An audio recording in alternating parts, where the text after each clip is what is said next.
goodness. How are we all doing this evening?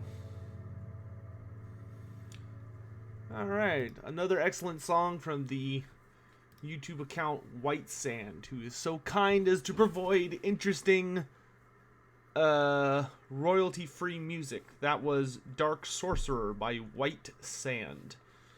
Always appreciate composers who put out their work as copyright and royalty-free. Helps people like us.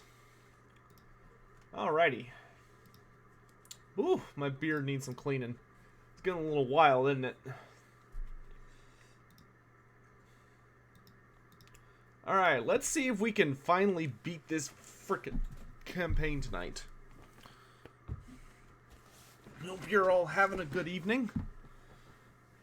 I have been thoroughly enjoying the recent expansion to my favorite card game, which is the Age of Sigmar card game, which I probably need to make a video talking about, because I think a lot of people would enjoy the app. I'm enjoying the app a lot. And the newest set added a ton of crap that I am enjoying so much. It really made the game a ton better. It was nice. I was thinking about doing a painting stream tonight, but I really would like to get Kemmler out of the way.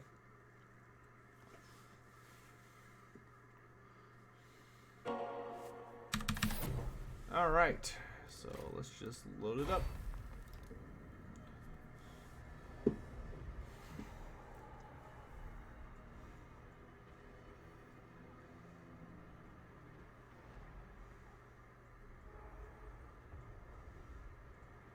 You all doing okay this evening?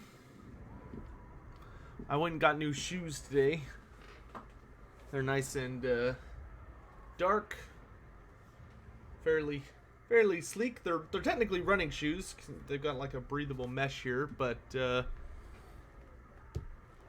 I haven't bought new shoes in probably like 5 years or something. Long time. My old shoes were falling apart.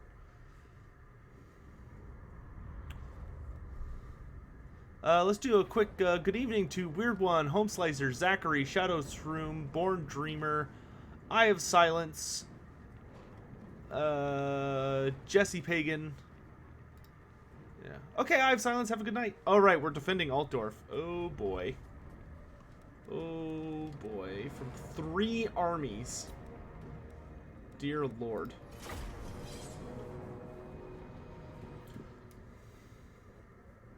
Too cool. Good to see you. Good evening. Good evening. Jesse, glad you can make it, man. This is going to be a very difficult siege. I'm going to need Zacharias to, like, fly out there and take out all the war machines. As just a reminder for those of you who are just joining us, the last thing we need to do to win this campaign is we need to form a... We have to defend Altdorf. We have to maintain control of it. So if we lose it, we have to go take it back. But the major thing is we have to make a military alliance with the vampire counts, and then we have to basically take the Oak of Ages. And if we can accomplish that, we will win. Alright, Home Slicer. Have a good night, man. Thanks for coming by and saying hello. Always appreciate it. Okay, they did bring some siege towers. So we'll have Graveguard hold these lines with...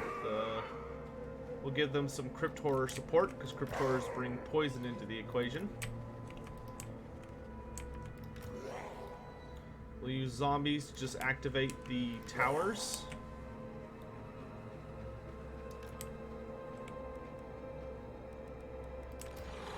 We've got some Crypt Horrors to defend the gate. And of course, our big Dragon Lord.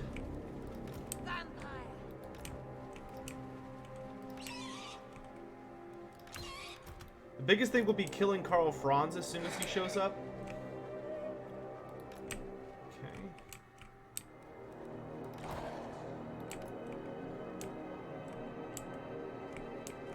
Let's hide our Great Weapon Graveguard down here along the ground. That way if they need to reinforce any of these, they can. What else do I got back here? Those are the ghouls. Okay, we'll have them activate this tower. Actually, you know what? We can just stretch these zombies all the way across. Zombies are very large units. They can take up a lot of space. Good, good.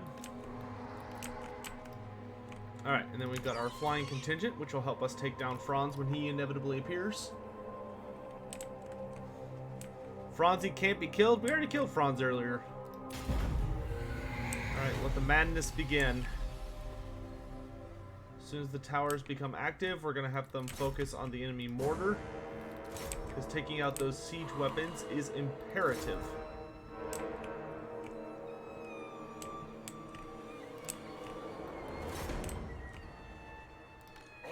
And I will have our Dragon Lord kind of linger outside to try and lure Franz to us. If I can get in range of a Spirit Leech, that would be good.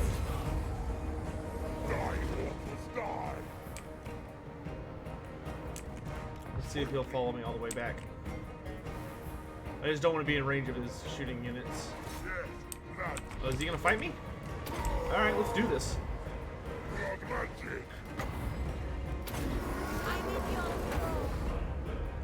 Let's bring in our flying units.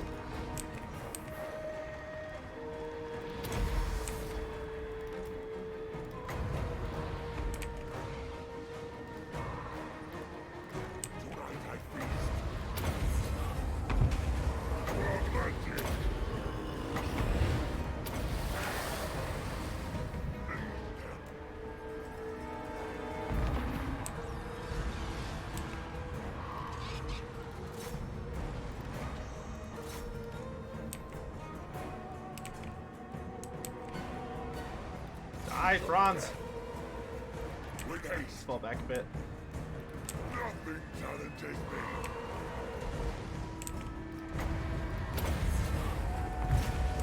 With their souls out. Undead descendant.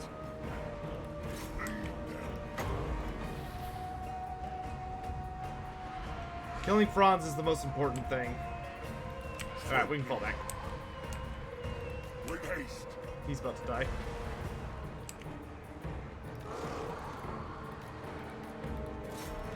Get the captain, leave Franz. He's a dead man walking. He just doesn't know it yet. Alright, so we're going to pull back our Lord to let him heal up. While they focus on tearing the captain apart.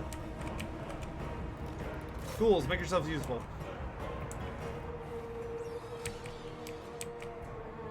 Alright, how are things going up here? Start countercharging. Yes. What the hell? He's still alive? Not sure how, but okay. Now he's dead. Alright, Franz is dead. This is the... Oh, this is a captain. Okay, well, we'll make sure he dies too.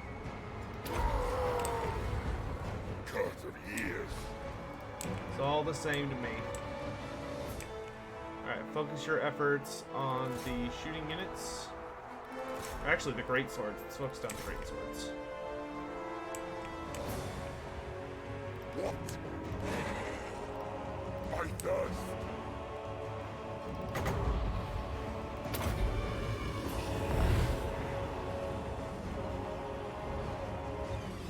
Lord and laughter. Alright. Night comes. He should be dealt with. I'll let you lot finish him.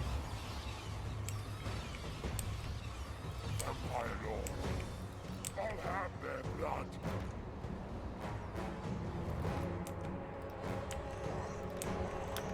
It's time for me to make sure these fights go the way I want them to.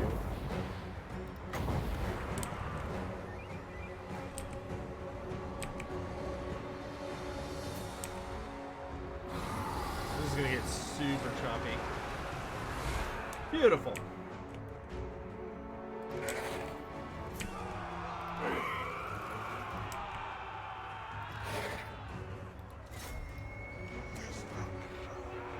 Don't let them get a foothold.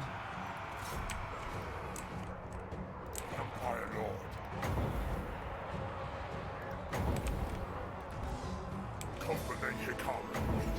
the black tongue. It's a very long-winded whatever you just said. With haste. See if we can't get Scab Scrath down the line here.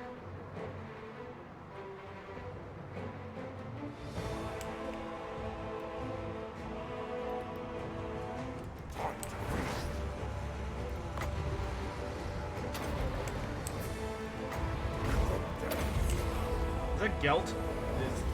Yep. And Gosser. Swiftly. Ping Gosser with a Spirit Leech, head back to the wall. Consolidating. Y'all deal with that, Captain? You did. Good. So all of my flying enemies are dealt with.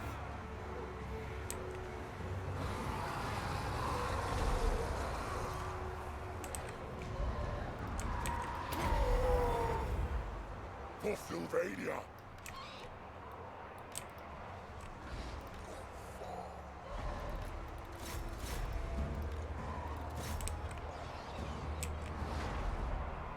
Vampire Lord. So bats, make yourselves useful.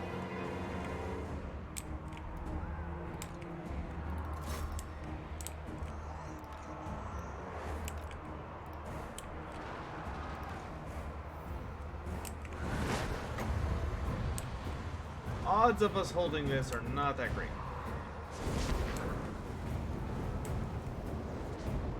I almost wonder if I should retreat further in. Force him to meet me in a small space. Yeah, that actually seems like a good idea. Let him have the walls. Fall back. End them. We'll fight on our turf.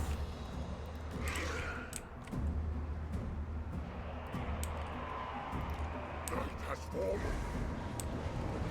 I'm just gonna keep pinging their Blood magic. lords with spells and spirit leeches. Blood magic.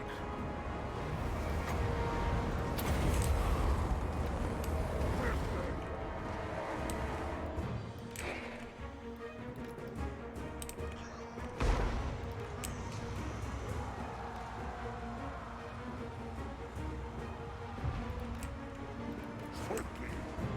With haste. Oh, guilt. Feel the night. Swiftly.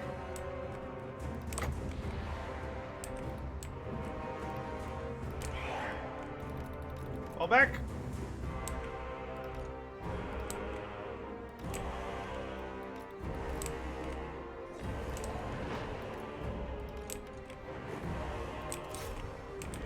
See if I can catch Gelt before he gets to the ladders. The cat will rise against us.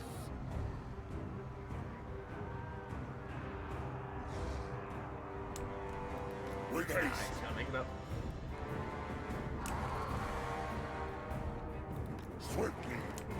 With haste. I can't attack him when he comes up on the walls, though.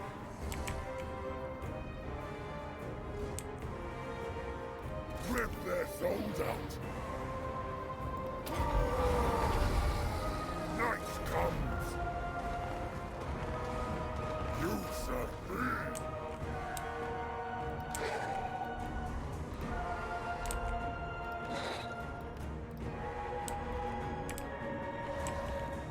What? To war. Attack. Die, mortals, die.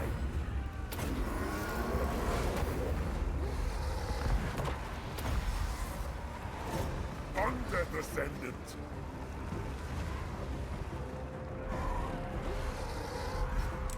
Just Yes. need Gelt to die.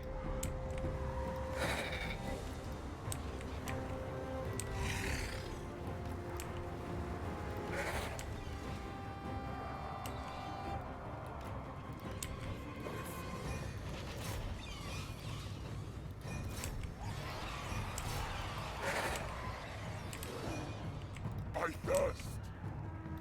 End Kill him. them. Undead Ascendant.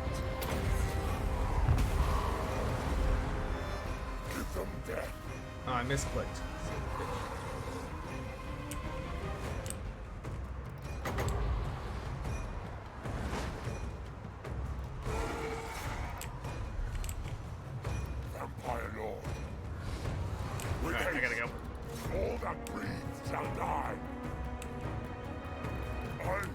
death.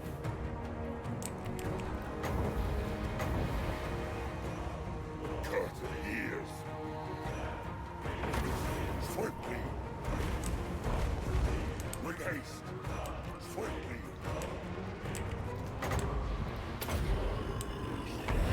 For Sylvania.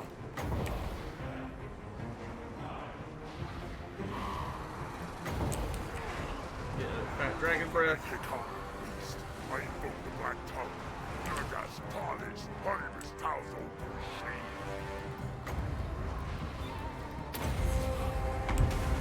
Give them death. Rip their souls out. Our time is now.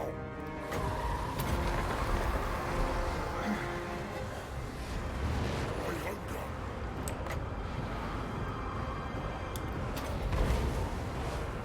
Company Hikaru, beast.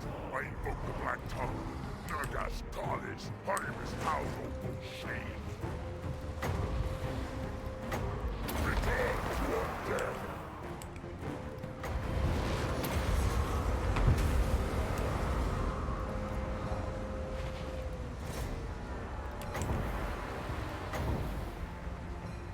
Undead Ascendant.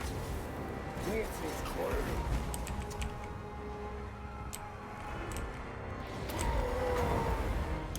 Night comes. With haste.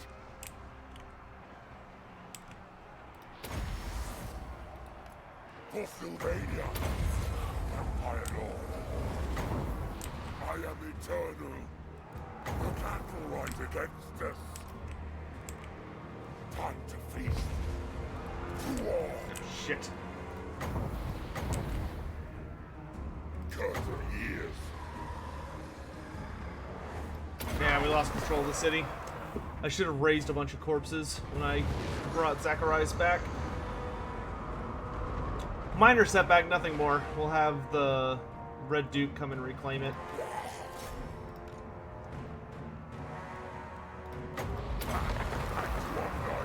I'll just leave behind as many troops as I can to just cause damage. We did kill Franz and Gelt, so they'll both be gone for at least 3 turns. I don't know if they have fought, there we go. Yeah, I needed to have raised a ton of corpses to be able to fight that. Hey, Crazy C4, Josh Mo, how y'all doing tonight?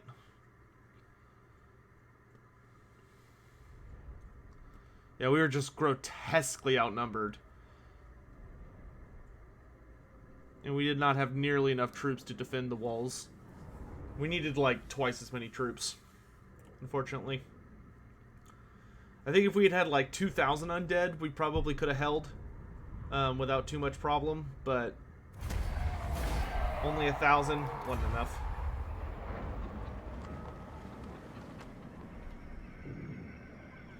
Oh, right, I marched the Red Duke south, though. That's why I lost Altdorf. I didn't have any armies up there, because I'm trying to take the Oak of Ages, which is more important to me than Altdorf.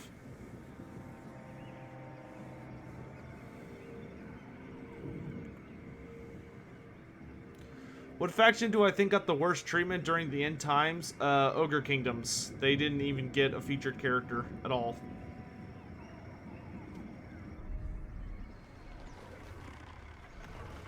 Like, they got sidelined super hard.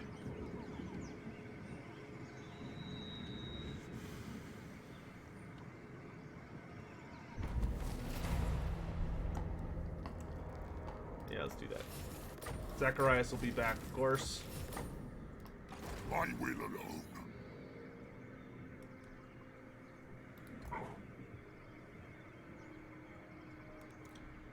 Actually, I want to Through the march shadows. this way.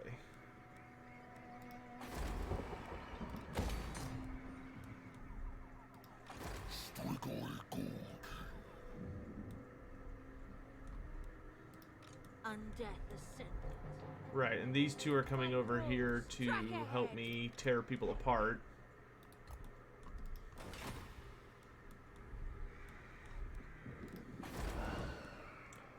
Because right now we're dealing with a rather nasty infection of annoying enemies.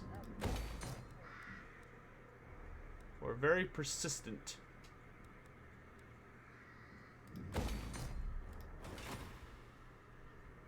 Where is there a rebellion? Oh, the Empire? I've basically already surrendered that territory. I hunt. Sylvania greets thee. Never. Strength rank 1, but you ain't doing jack. Let us make doom. We're getting plus 21 a turn here. Alright, we'll wait a little longer before we march out. Is it even worth occupying Athel Loren? No, honestly. The only reason I'm doing it is so I have a staging ground to get to the Oak of Ages. The Oak of Ages I have to take to win the campaign. Because the campaign requires you to have control of 5. There are 5 possible settlements that I can control to win the campaign, and I have to have them built to their maximum level, which the occupied Oak of Ages is one of them. Level 5 Corone is one. Level 5 Altdorf with a maximized Forbidden Library. The Black Pyramid of Nagash, and then the fully upgraded Castle Drakenhof. Obviously, the easiest one of those to accomplish would be to take over, to conquer the Oak of Ages. I mean, it's difficult in that the Wood Elves have a very strong defense, but it's easier in that it will require less of a journey. Generally, I would not recommend occupying Athel Loren. I'd rather just burn it to the ground. But unfortunately, to win the campaign, I need to conquer the Oak of Ages, which means I need to conquer a fair amount of Athel Loren, because otherwise it's going to be a problem. Okay, he's got a small group of reinforcements. I think we'll fall back, because we don't want to be in raiding stance. So we'll flee, and I assume he'll pursue us. No, he didn't. Okay. Hopefully that means Durthu is close, and we can attack him and kill him. Because if Durthu goes down, it'll finally open the way to the Oak of Ages for us.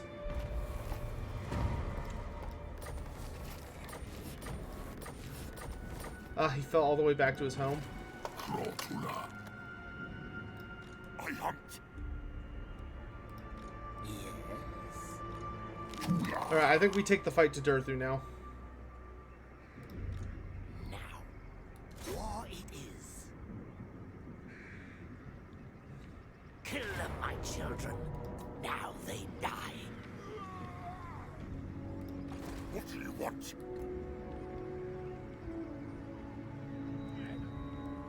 We are in agreement. Destruction. Turn them to death. This is still going to be a nightmare of a fight. How many archer units are there alone? 1, 2, 3, 4, 5, 6, 7, 8, 9, 10, 11, 12, 13, 14, 15, 16, 17, 18, 19. There are 20 ranged units in this battle. Kill them. Oh, Chloe's here. Raise them. 1 second. Hey, Chloe. Oh, somebody let you in. What are you doing, big girl? Come here. Come here. Over here. Come here. Come on. Come here. Up. What are you doing? Huh? What are you doing? You tired? You ready for night-night? Yeah, it's a good girl.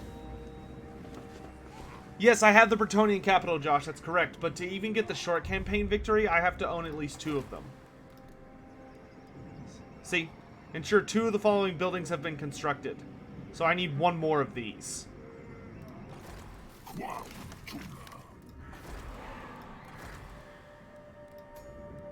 Also need a new necromancer. Ready.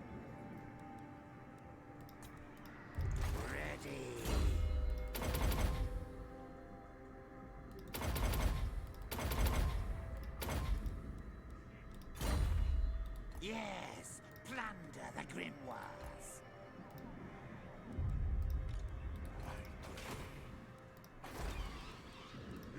Alright, we know how to beat the Wood Elves. It is not fun to watch. I will tell you that. But unfortunately, playing the undead is just not an easy time. Alright, let's do this. Destroy them. At least Durthu's legions will be tired since he's in March stance.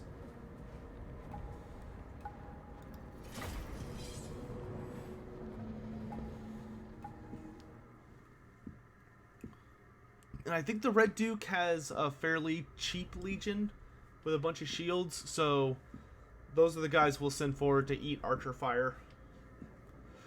Because basically the way you have to fight the Wood Elves AI is you basically have to draw out all their missile fire.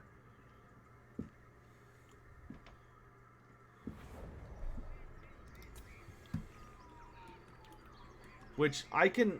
The thing is, like, in a 20 stack versus 20 stack fight, they're difficult to beat, but it's certainly doable.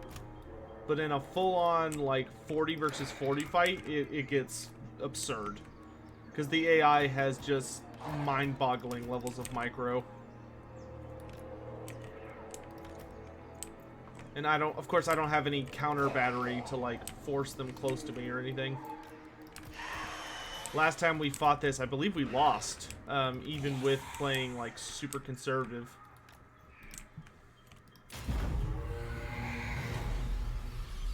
But this time, we brought some help.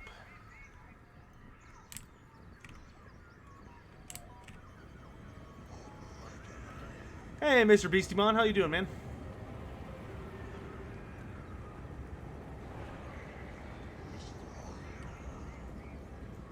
Alright, my legions are here in full force this time.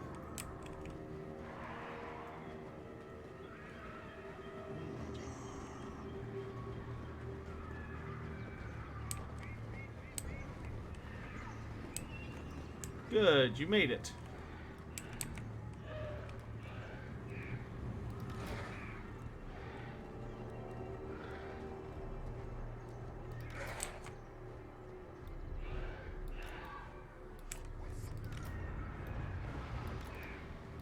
Oh, is he actually riding out to shoot at me?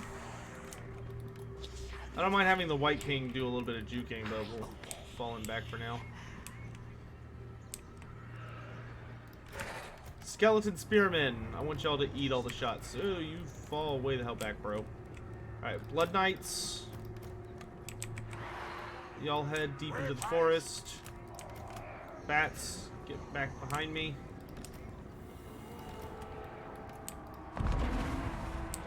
Is he attacking me? What in the world is happening?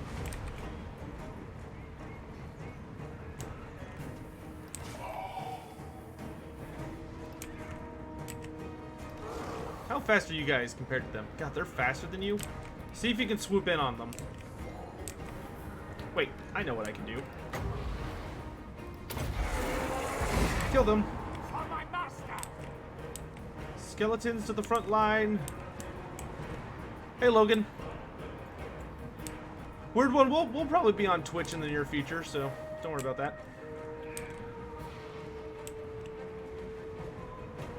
Mortis engine.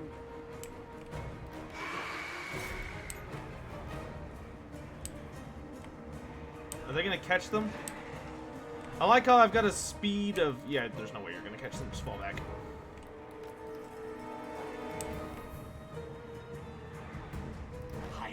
Kemmler.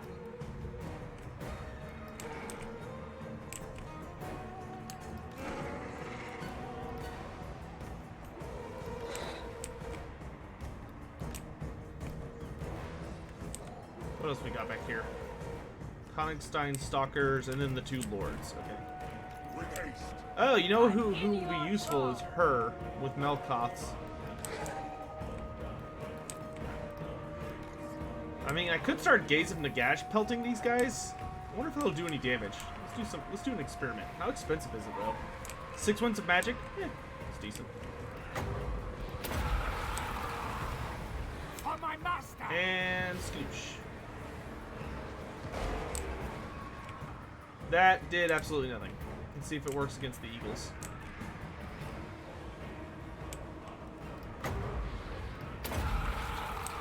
I know Gaze of Nagash is pretty good against... I mean, it kills a bird, but... Good against armor, large combatants, and single combatants. Okay. What special mechanics do I want the Ogre Kingdoms to have? I want the Ogre Kingdoms to have the ability to, like, extort people. That's what I really want to see. Is for them to have the ability to, like, force people to pay them. Alright, we're just gonna get them to use all their ranged attacks here.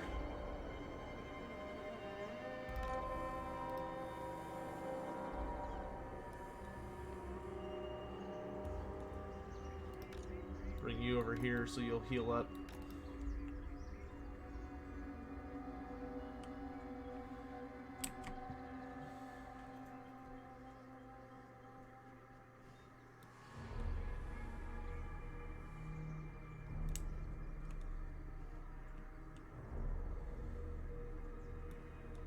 Isn't that just raiding? Sort of. I'd like for them to have it though as like a diplomatic option. Like the one of the things that's missing from this game that I would really like to see is the ability to, like, kind of like how we've seen in Three Kingdoms, where you can, like, demand a faction pay you a certain amount of money, like, every turn for a certain amount of turns. I'd like to see that make a return for ogres. I'd also like to see the ability to threaten people. Zhongting, yeah, fighting wood elves is just the most exciting experience in the game, let me tell you. It is truly without parallel. Let's get our troops all organized here while we're waiting.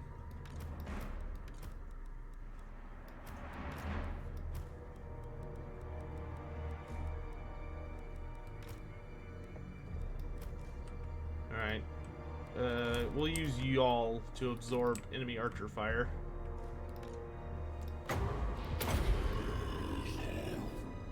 Alright, then we've got our Graveguard Legion.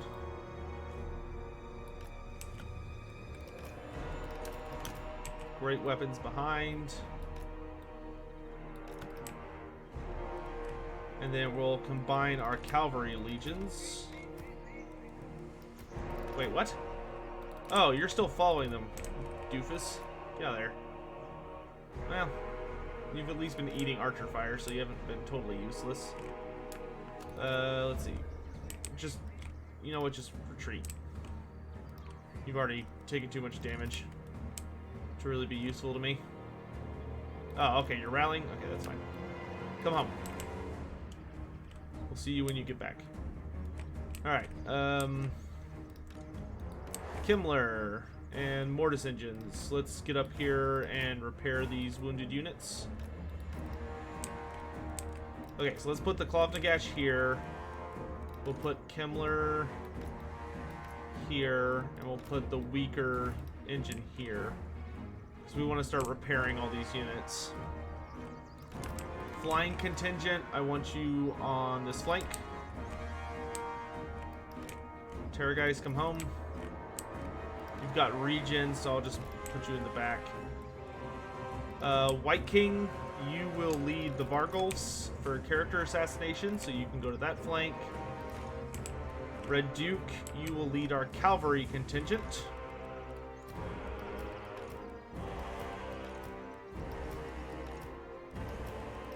Shall also take this far flank. And you will lead that. Vampirus, you will lead the flying forces.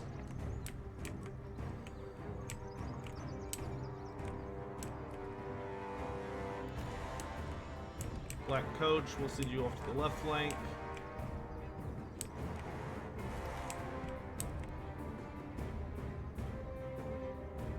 Why are you not... Why aren't you healing?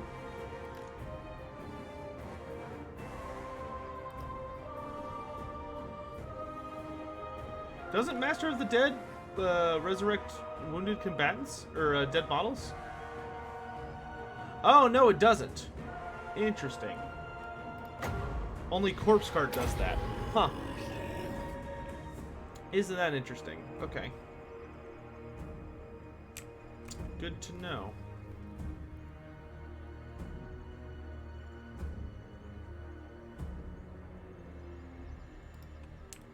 Alright. Graveguard with shields, you all stay here. The rest of you come with me. We're gonna go waste the rest of their ammunition so that there's no hope for them.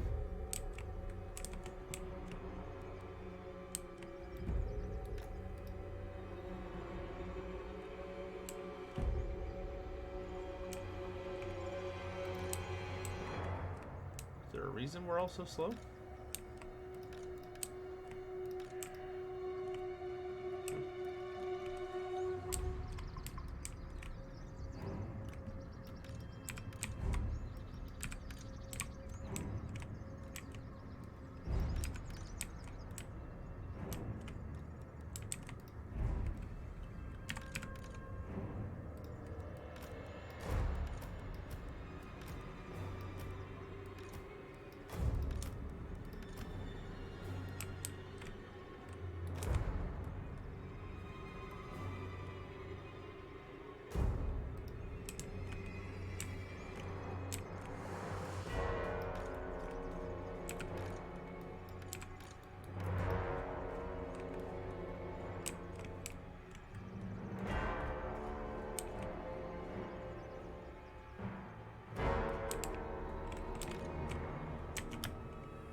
Fear the tomb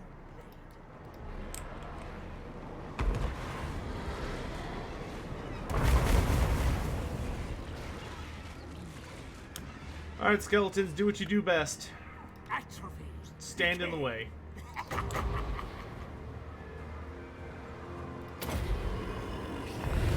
Quiet, skull stuff. I know.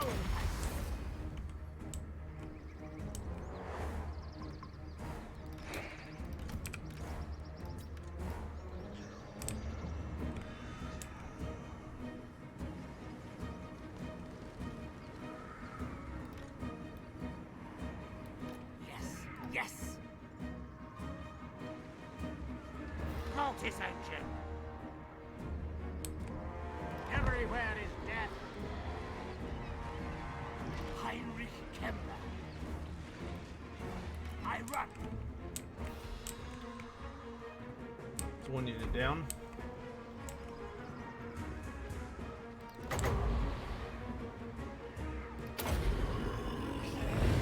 Death magic.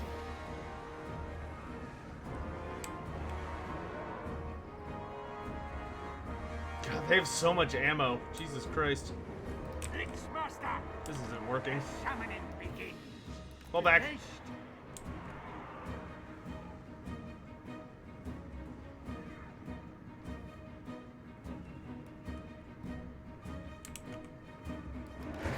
Skeletons, y'all stay behind and be martyrs. Life is a maze. Now. At once. I run. Looks like we're gonna have to do this the more violent way. At once! Time to kill! Alright, we got about half of the ammo used by most of these units. But I think it's time for us to go on the offensive. Mortis engine. The living will join us. Heinrich Kemmler.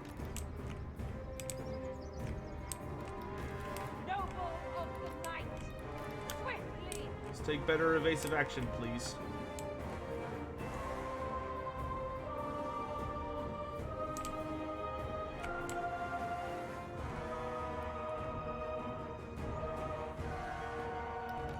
Mortis engine.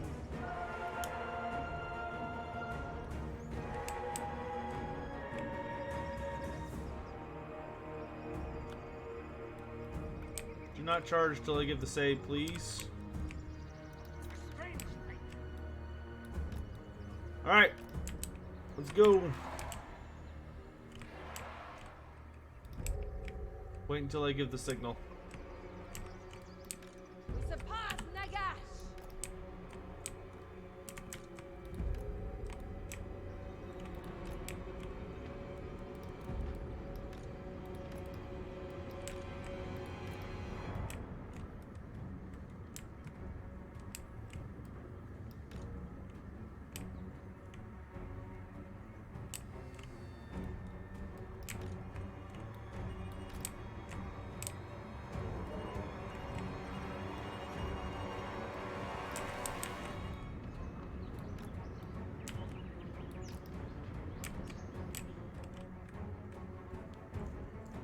Positions, people! Positions!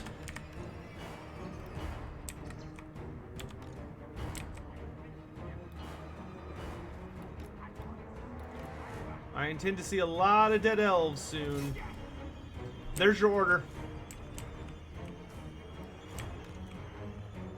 Flyers! Bring it in.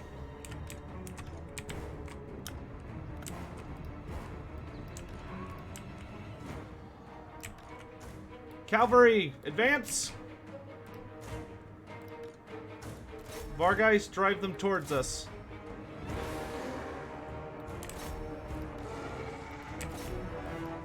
Vampire!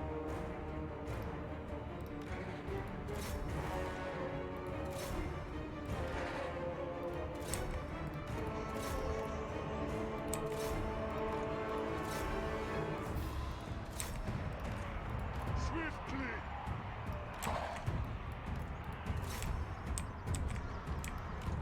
Terrorgeist, take out Durthu. You lot, after Durthu. At once. Kemmler, you're a little exposed there, buddy. Your master calls. That's okay. Eyeball it about there.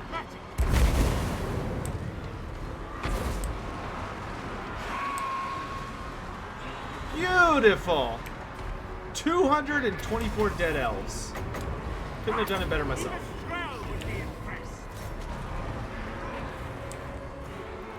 Flyers, continue your pursuit. Lads, lads! With haste!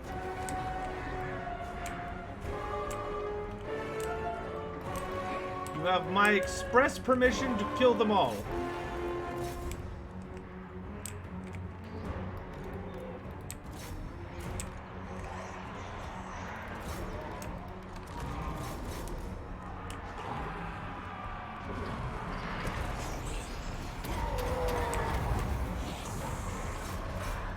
Kill Durthu. He must die. Darkest magic to me! When Durthu dies, the forest goes with him. Vampire!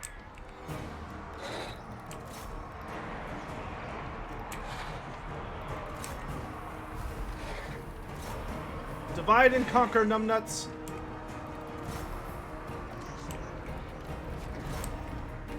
Where's Duke?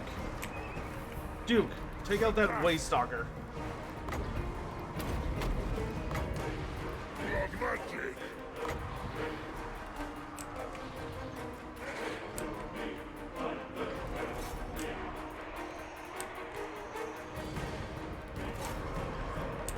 Alright, the mighty Durthu is broken. Mighty Claire!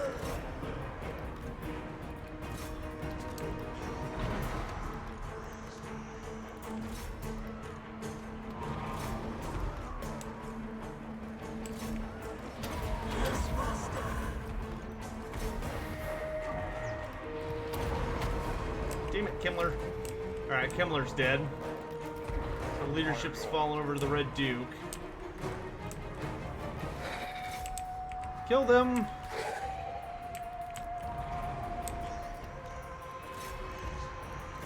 There's always more to be done. Durthu's dead.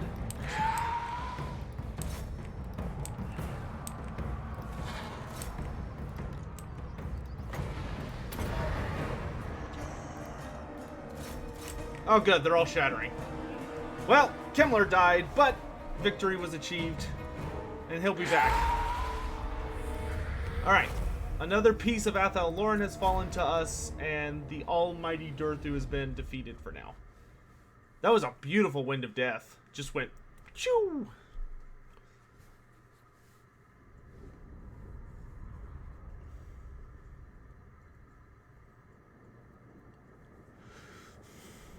Wouldn't it be useless to shoot arrows? Not if you have elven accuracy, I would assume. Gotrek and Felix versus Krokar on Grimlock? Probably Gotrek and Felix, because they're, like, borderline unstoppable. I mean, I would personally give it to Krokar, but... What do you want? I mean, Gotrek is literally invincible in many settings. The dead rise again. I can't even tell what units... Oh, the Devils of Swordshofen died when they shouldn't have. Or when they should have. I think the Claw of Nagash survived as well.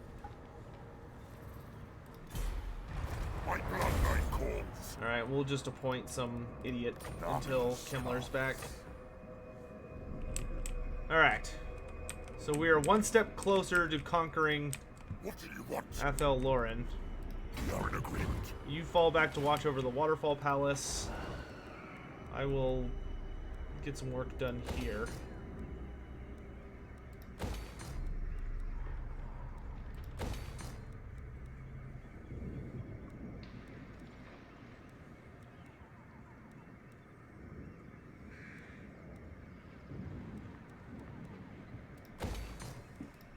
I will alone.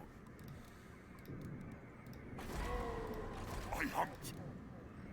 Oh, good. There's a lot of wonderful corpses here.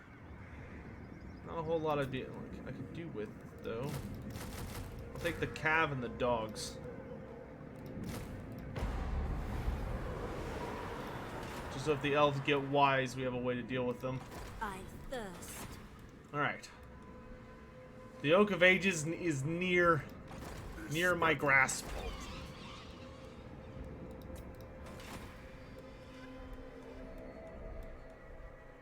How's our Ghoul King coming?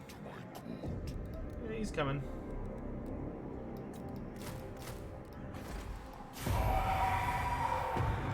Did I figure out what was causing the crashes last night? It had something to do with the, yeah, it had something to do with the Bloodline Lords and ambushing. At least the Von Karstein Lord. I don't know if it's all of them. Or the Necrarch Lord. I don't know if it's all of them. But, you know, we pretty much figured out that if you put a Necrarch Lord on a dragon and you attempt to do an ambush in Reichland, it'll cause a crash. Not 100% sure why, but, you know, we managed to get around it. Oh, Carl, thanks, man. My favorite lord is Grombrindal. What happened to him in the end times? So, what happened with Grombrindal is that he showed up a couple times.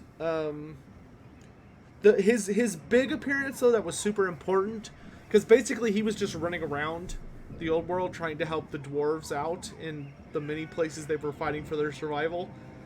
And what he did at the end was he went to Middenheim for the final battle for the fate of the world, essentially. And at that battle, Malekith was about to get killed. Which, for those unaware, Grombrindal in life was Snorri Whitebeard, the first High King of the Dwarves. And, he kind of had a, you know, he was very good friends with Malekith, because this was before Malekith became the Witch King, you know. This was Malekith the hero, not Malekith the jerk who would cause the downfall of much of the world. And in any event, so Grombrindal saves him from getting killed, like at the very last second by something. I don't even remember what it was. But in that moment, he kind of has a very brief moment with Malekith, and kind of comments to him to the point that Malekith knows who he is and like recognizes it's his old friend, which of course is a little awkward because he is keenly aware that Grombrindal knows that he's responsible for like a lot of suffering, but Grombrindal doesn't really like do anything with that information. He just sort of like lets Malekith, he basically saves Malekith with the understanding that he could have let Malekith die and he should have let Malekith die, but he believes that he's too important of a chess piece against the dark powers to kill him. You know, he's essentially like, you're a jerk and you deserve everything bad that's coming to you, but you know, right now you know, we need all hands on deck. So I'm going to let you get away this time, is essentially what happened. And then after that, he vanished for a little bit, and then he showed up at the dwarves' final battle, which was a little bit before everyone else's. Because when everyone went down to fight Archaon, basically the entire Legion of Chaos was coming down on top of them from behind. And the dwarves basically formed up a shield wall between the two big armies. And we're like, we're holding this spot and we're not going to give an inch. And that was where, and like the dwarves made a final stand to give everybody else enough time to try and stop Archaon. Which in the end they failed. Well, no, they actually succeeded, I guess, technically. But the problem was, although they succeeded in stopping Archaon, then, of course, Manfred happened. And that spiraled everything out of control. It was all very unfortunate.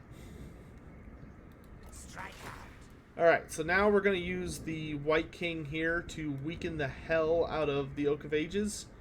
And then as soon as Kemmler's back, we will attack the Oak of Ages and conquer it.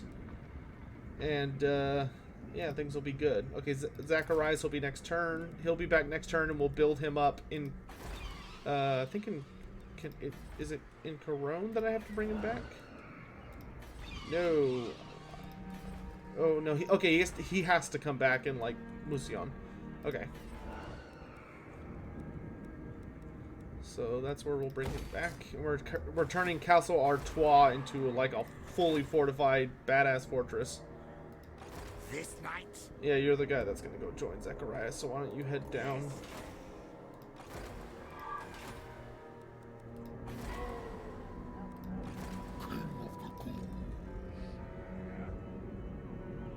And you're the dude I just made, right? Yeah. Okay, you're joining him. Very good. I hunt. Okay. More mausoleums to defy. This better be important. Deliver it unto me. Okay, the Red Duke's almost ready to march again. What do you want? Okay. Actually, I guess I could have Zacharias lead the invasion of the Oak of Ages. Well, nah, I can just wait for Kemmler. It's not a big deal. Whatever happened to Thanquol? Thanquol sort of fell off the map. Thanquol was one of the characters who was a very... So, one thing that's not super well known about the End Times, that was one of its biggest problems, was that each one of the End Times books was written by a different author. So there were 5 books. Nagash, Glotkin, Cain, Thanquol, and Archaon were the name of the books. And each of them had different authors. And one of the biggest glaring problems was that books 1, 2, 3, and 4 set up a lot of cliffhangers. And then book 5 just totally ignored them and like didn't even acknowledge they existed. So for instance, Thanquol at the end of book 4 is this super powerful badass who's teamed up with Screech Vermin King to further, you know, the ends of the Horned Rat, and they lead this big successful invasion of the Empire and take out a lot of the last stands of humanity, and Thanquol manages to basically wrest control, or at least control of being the representative for the Council of 13. And so what he does is he goes to Archaon alongside Screech Vermin King, and they go to offer the Chaos Forces the alliance of the Skaven.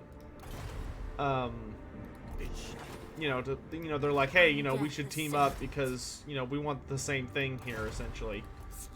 So they all group up together and go to do that, which is fine and dandy. But then when book 5 starts, Thanquol's just nowhere to be found. He doesn't show up at all. There is a brief mention in the book, not the true book, but there were some like side novels that were released alongside the main books that were pretty terrible, honestly, because they told generally the same story, but the story they actually told was different because, excuse me, because once again they had different authors. So, for instance, if you read the core Archaon book, you would never see Thanquol mentioned at all. But if you read the side book, there's a part where the author decides that Thanquol... So, apparently Archaon, like, due to some events that happened, Archaon got mad and attacked and killed Thanquol. But that doesn't match up at all with, like, what actually happened. Like, it's a really confusing sentence, especially because we know for a fact that Thanquol survived. Thanquol survived the end times and is in Age of Sigmar. Like, we know that for a fact. He's still kicking around. You dare. So it was a pretty bizarre series of events. Break out. All right. So we don't know what happened to Thanquol, really, in the end times. Like, we know he probably made it to Skavenblight, because when the world was destroyed, you have to remember it didn't explode immediately. It was more like the entire planet was devoured into the realm of chaos. So the Skaven were fine for the most part. Most of them, when the planet was devoured, most of them retreated to Skavenblight, and the Horned Rat basically ripped Skavenblight out of its earthly foundations and claimed it and took it to his own part of the realm of chaos and took control of it, and it became known as the realm of ruin, or the city of ruin. And Skavenblight now is kind of like this weird, like, ether plane.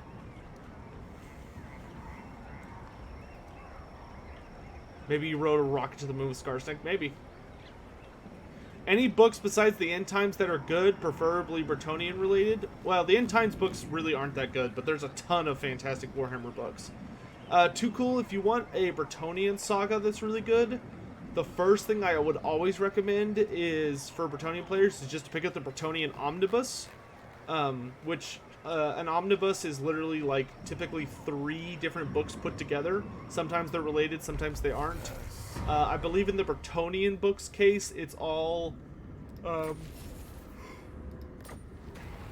believe it's all related. It tells, it has a bunch of really good stories in it. Oh, damaged building. I don't think that would hurt the garrison, though, right? No. Yes. You'll hurt the garrison. Awesome. You do that. It is night. You help me get rid of this Time dude. to die. She only has a 1 in 6 chance, but yeah, your job's just to help heal up this army until Kemmler gets back. Which he should be back next turn? Yeah. Alright, so let's go ahead and have the Red Duke move down here, since his army's healed up. My will alone. I could care less if the Waterfall Palace falls. Honestly. Alright, Banshee, you're joining up with him. I should really put a Banshee in Zacharias' army, shouldn't I? Find me. I mean, seeing as I'm running him with a spirit-themed army, that would probably make sense. What? I can't make more Banshees yet? Boo. Hold on, cancel this. Make me a Banshee building instead. I want more Banshee slots. They will serve.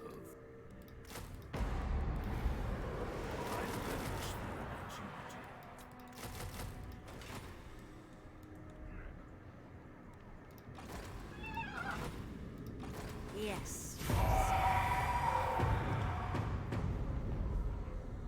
The end times definitely has some good moments. The problem is they just try to do too much in too little time.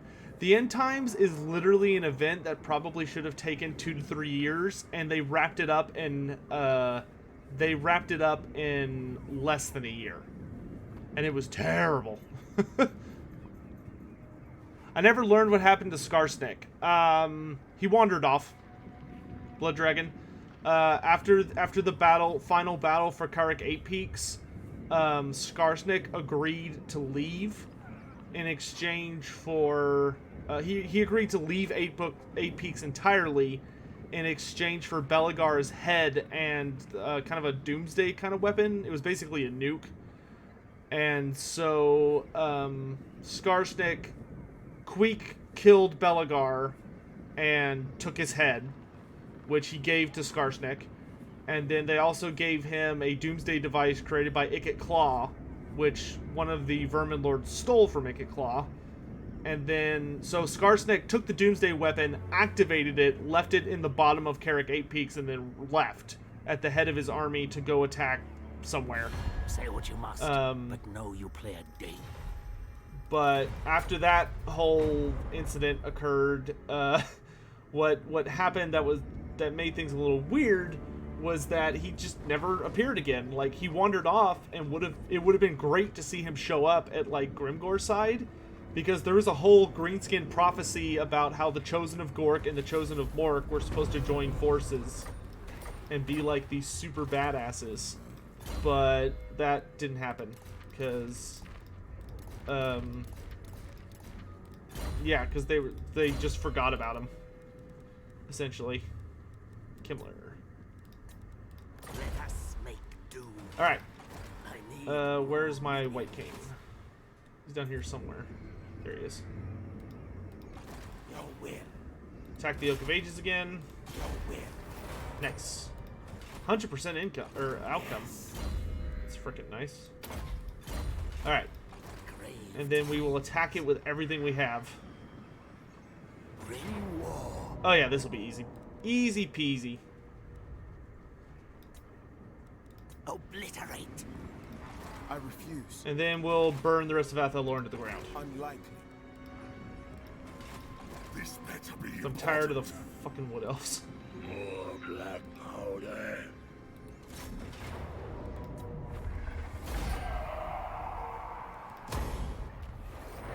Now I control the Oak of Ages.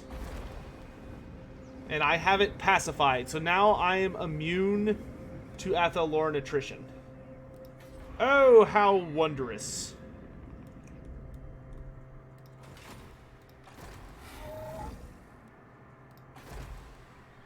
Where's my second Banshee? Ready for duty. Alright, I was using you to kill heroes. I don't require that service any longer. You're fired. I need a fighting Banshee.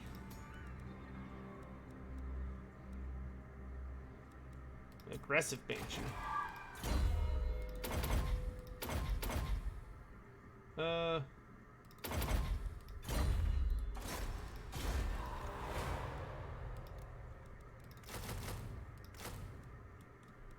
Lots of spooky ghosts.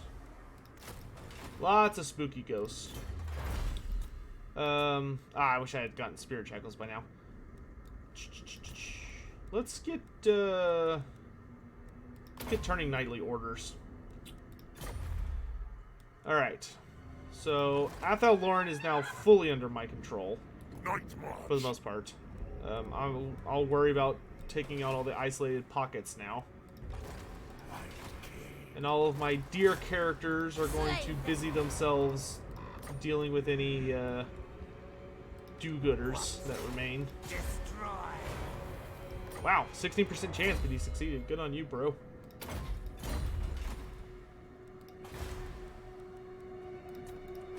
Oh, it's good to be king. I might leave the Red Duke in charge of this. Or perhaps the Strigoi. Strigoi are good at guarding places that don't technically belong to them, but they don't care. But yeah, we're gonna totally just burn Athel Loren out. Yeah, look at this army. Barely any archers. This will be easy to pick on.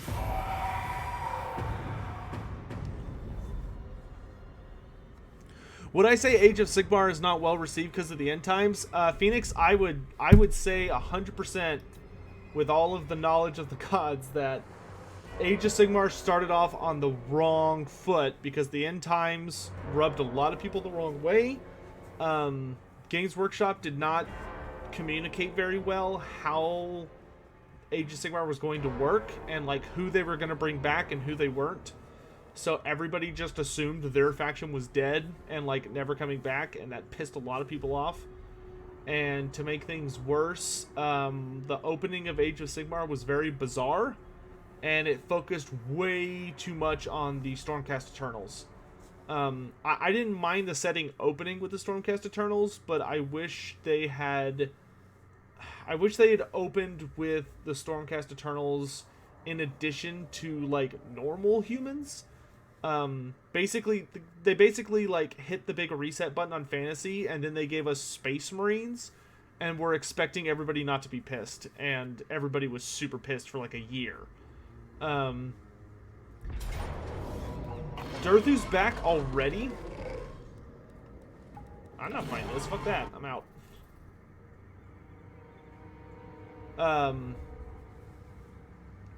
Anyway, what was I saying? But yeah, it was just horribly handled on all accounts.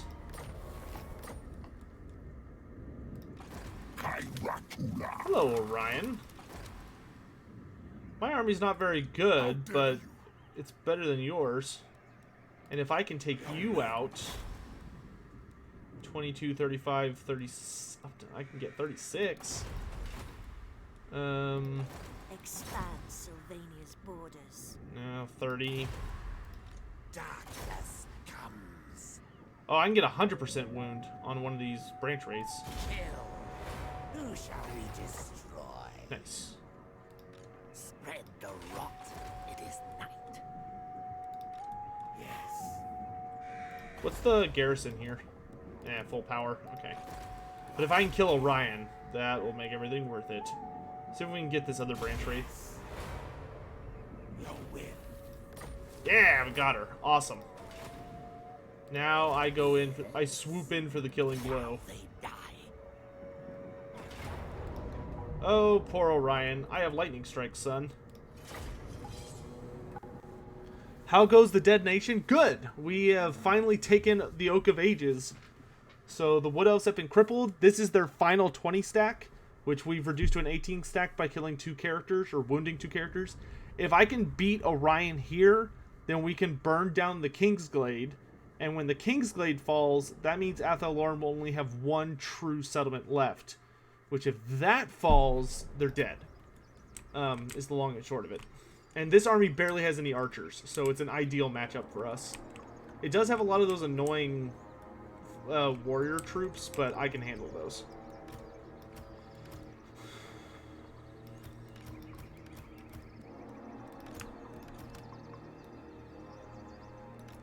Because all we really got to do is lure them into a big line like this, and then smash into their flanks with cavalry.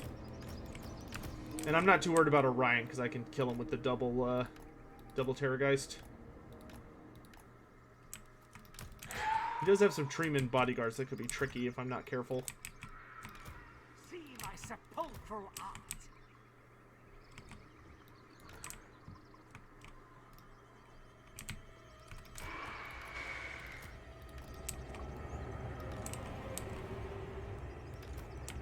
Direwolves. Go out there for now. Cryptors. Back here. I imagine I will have to go to him. I am the Lichemaster. Quiet, my skull staff. I go. You'll win.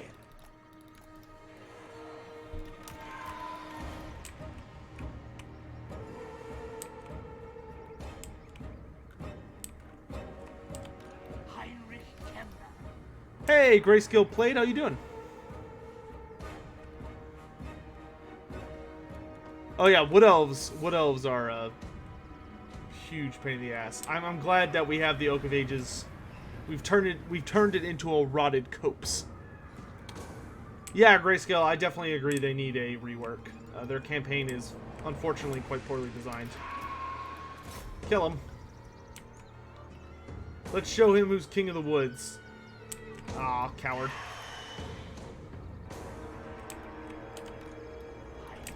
Alright, cavalry contingent.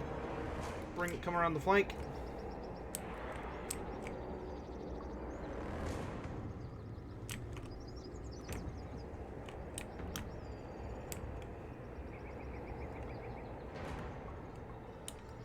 We want to wait for him to kind of get his line sorted because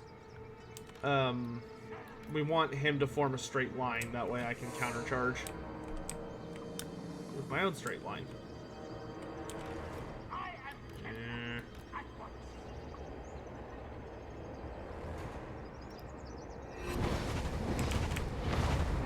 What? Oh, okay. Oh, I wish I was in range of a Wind of Death right now. Alright. Forward!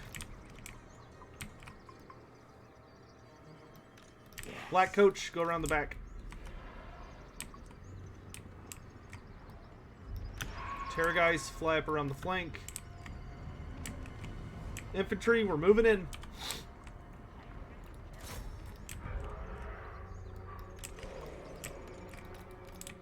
Evasive action!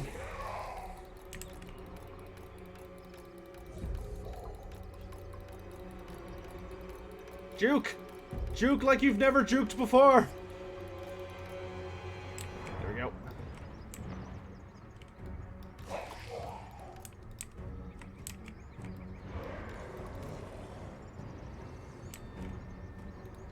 Kill that dragon. The rest of you keep moving.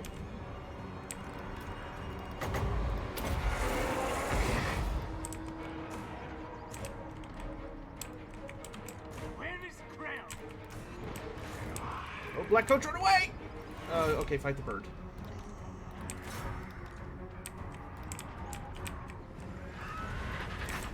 Lure them out. Don't fight them in the forest. Don't fight fair, boys. Don't fight fair. Only suckers fight fair.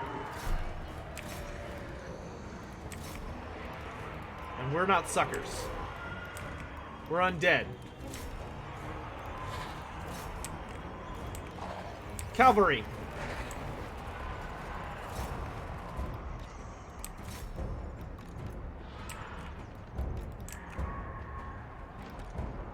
Glorious death. Orion. Great slaughter. Where are my terror guys? Still fighting. Okay. Let's do a fat curse of ears over there. White King. Kill that branch wraith.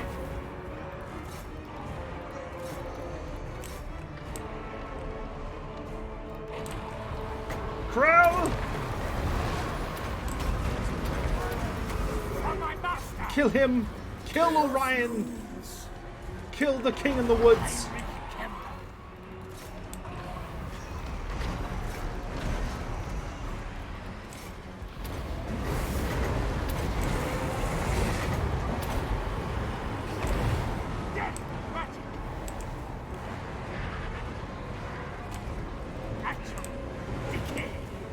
That was actually a really good hound cast.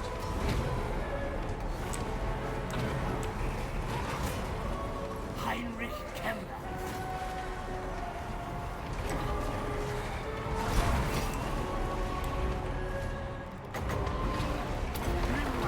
Let's summon some help.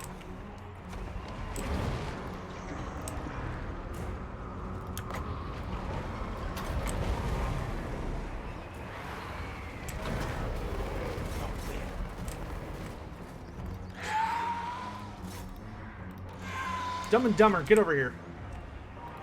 I have trees for you to eat. So falls the so-called king in the woods. Even Krell would be impressed.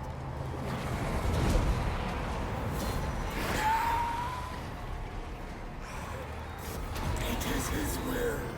Die, damn you! Oh, he's got the cloak of Aisha. Of death. Ah, yes. Good. Fear the tomb.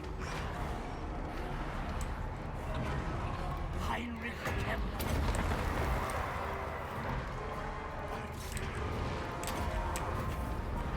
Kill them all. Atrophy and decay.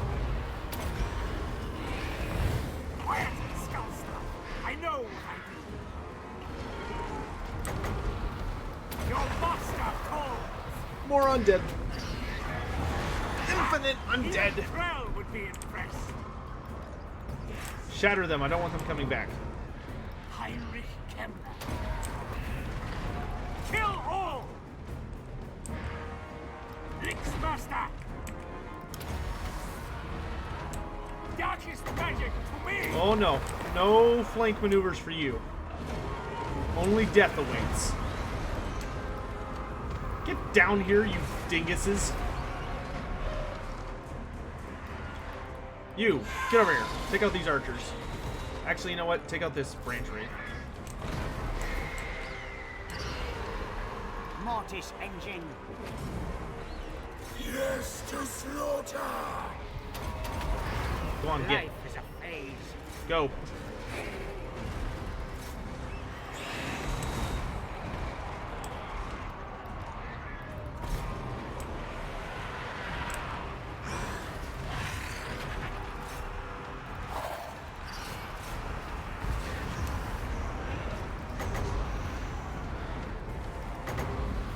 More melee attack.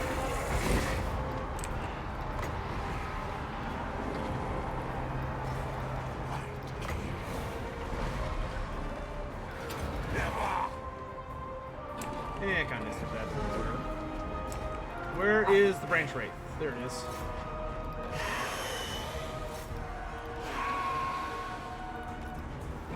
Orion's army is dead!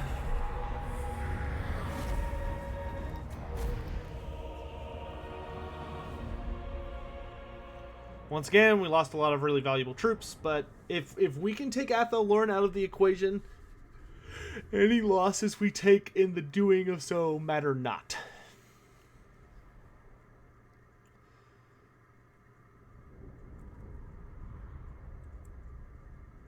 Well, Amornar, if it makes you feel better, the Eternity King storyline was completely chucked out the fucking window in Age of Sigmar.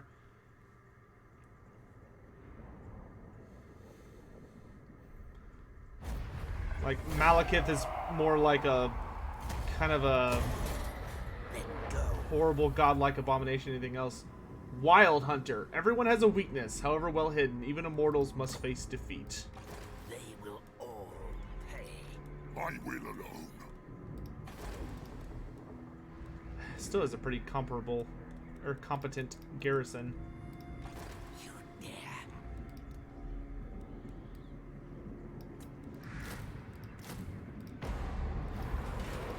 I need more minions.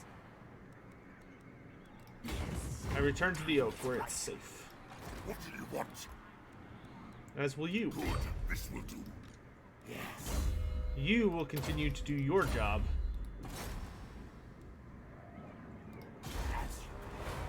Kill the Waystalker. Who wishes the red kings drink the dry? Burn down everything. I want every inch of that wood to be nothing but a husk. Alright. All that remains is I need to have 80 units in total. Ah, this is done. Lovely. So I need another full army, which I'm working on right now.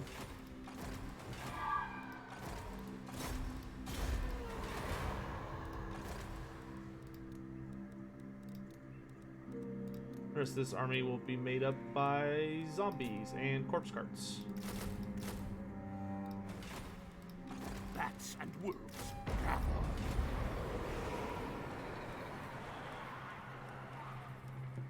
Ooh, our income is a little rough. That's okay, though.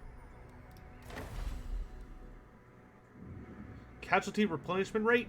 Wake them up. Find me. Ooh, Mother of grave Heals. mounds. Let us make doom.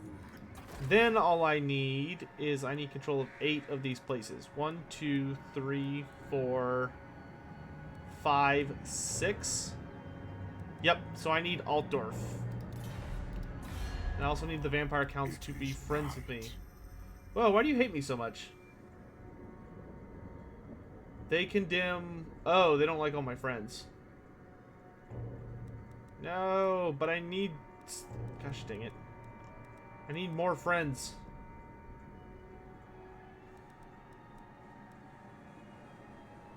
Fear me. Ugh, I regret being friends with Norska now.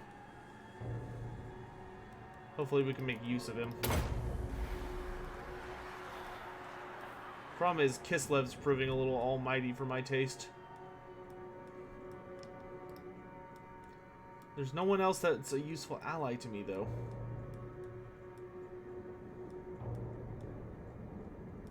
Huh.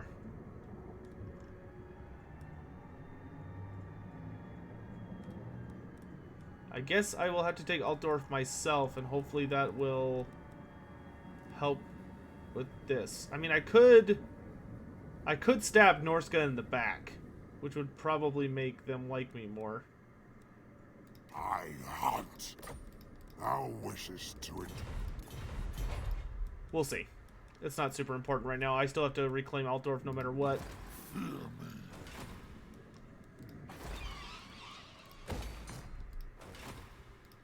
You dare.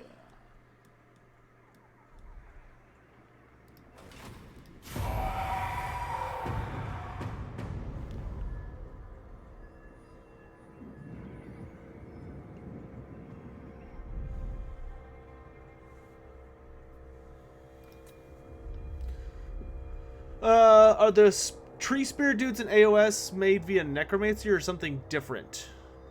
They're not, are you talking about the Sylvaneth? They're not like, no, they're not made by necromancy. They're new creations of Alariel when she awoke in Age of Sigmar.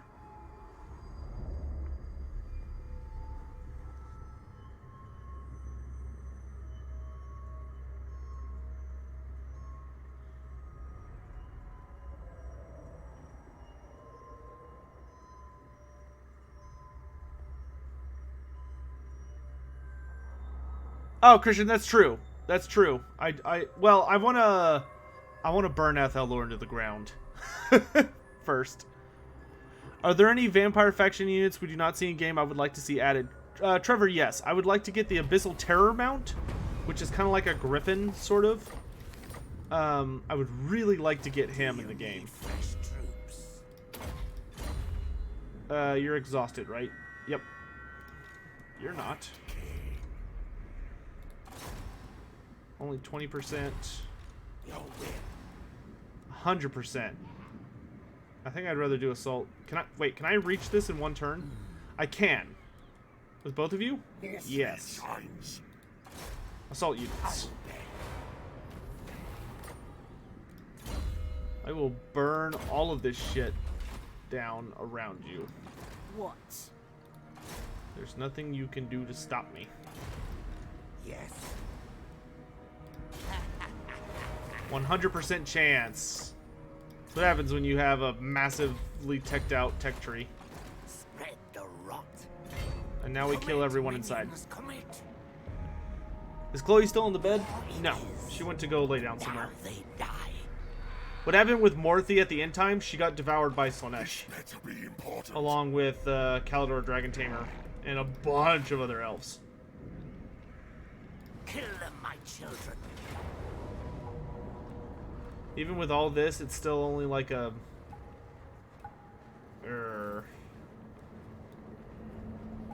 This looks easy enough. It's just, I think it's just because Dirthu's leading it. I'm so tempted to hit the auto-resolve button. Hold on, chat. I'm gonna quick save before I do this. Place. I don't want to fight any more giant wood elf armies. Yes! Worth it!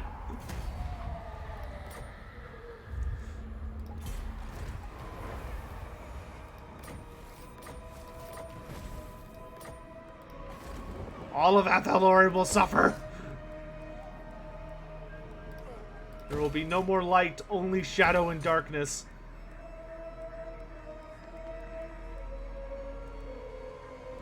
And the forest shall suffer. They will all pay.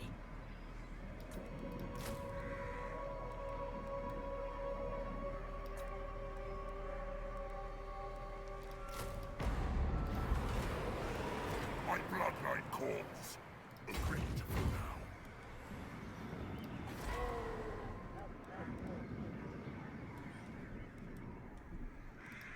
Strigoi Gorg. Your order is dismissed. Welcome to my court. Carnage! This better be important. Are you serious? No. Dance That is not what would have happened. That is not what would have happened. What a load of bull. How did the Alcohol Army lose? Oh, man. This game sometimes. I know it wants you to play the battles, but I've been doing this for 150 turns. I'm tired. I just want it to end.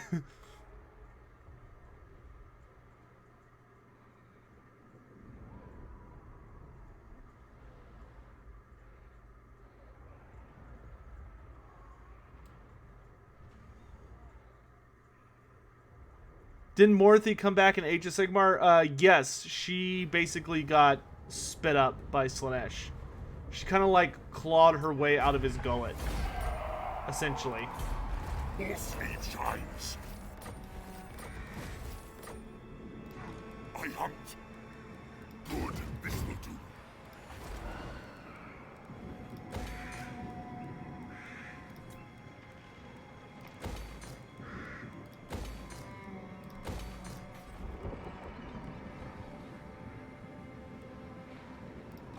Expand Sylvania's borders.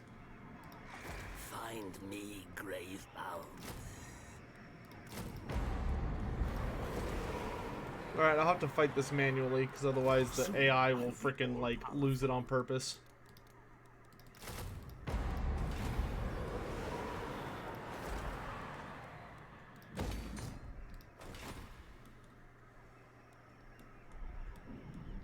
Everything else is looking okay.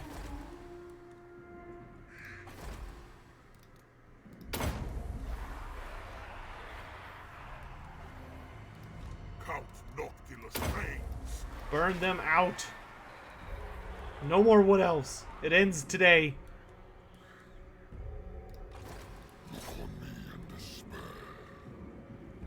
Alright, Gelt. Let's see if you can actually beat me. Carnage!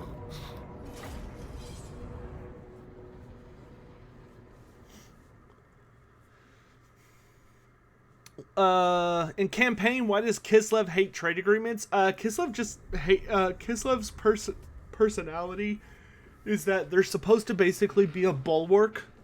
They're supposed to be very, very tough, and like hold the line against chaos, but they're supposed to basically hate everybody. You have to work super hard to get them to like the player factions. And because they hate everybody, they also tend to... They just don't often agree to trade agreements, unfortunately.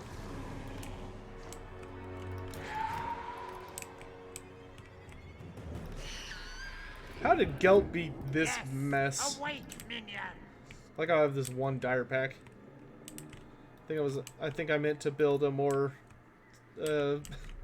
sophisticated wolf contingent, but... Creature of the grave. Give me blood. You two will Driven by me. kill them all. Necromancer!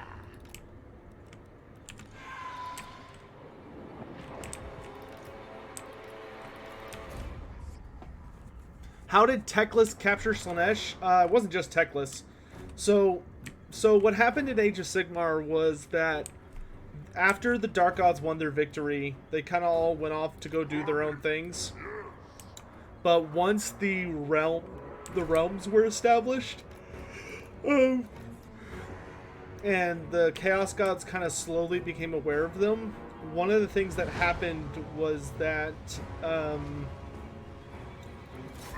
basically Teclis, Tyrion, Malarian, which is Malekith's new name, so Malekith, but he goes by Malarian now because they can't copyright Malekith. Malarian kind of came to the decision that, or all four of them decided to basically put aside their differences and team up in order to capture Slaanesh, which the reason they were able to find out where Slaanesh even was in the first place was that Tzeentch became aware that they were looking for him, and so Tzeentch betrayed Slaanesh and told them where it was hiding, because Slaanesh was off trying to digest the like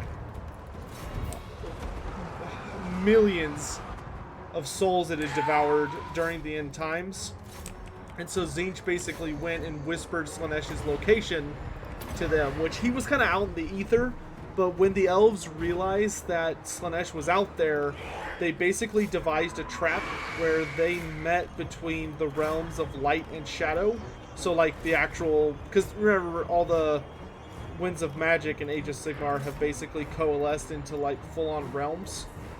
And so they became very aware that, or Slaanesh became aware of them, like all of the elven heroes, and was like, oh, look at these really powerful elven souls that are not in my stomach. That's not okay. So, being greedy, which Slaanesh is, because Slaanesh is basically all sin embodied, because Slaanesh is all of it excess embodied, Slaanesh kind of came down to the mortal plane and tried to attack the four of them directly in order to devour them, but they were ready for him. And they had set up this super elaborate trap, and what it did is it basically started tearing Slaanesh's body between the realms of shadow and light. So like part of his body was being torn into one realm while the other half was being torn into the other.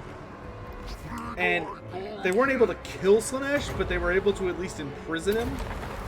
And when they did that, what the elves kind of did as a crucial second step is that they essentially started, once Slaanesh was imprisoned, they basically used these really powerful, like, magical blurs almost to basically send these hooks of shadow and light into Slaanesh, and they started ripping the souls out of him.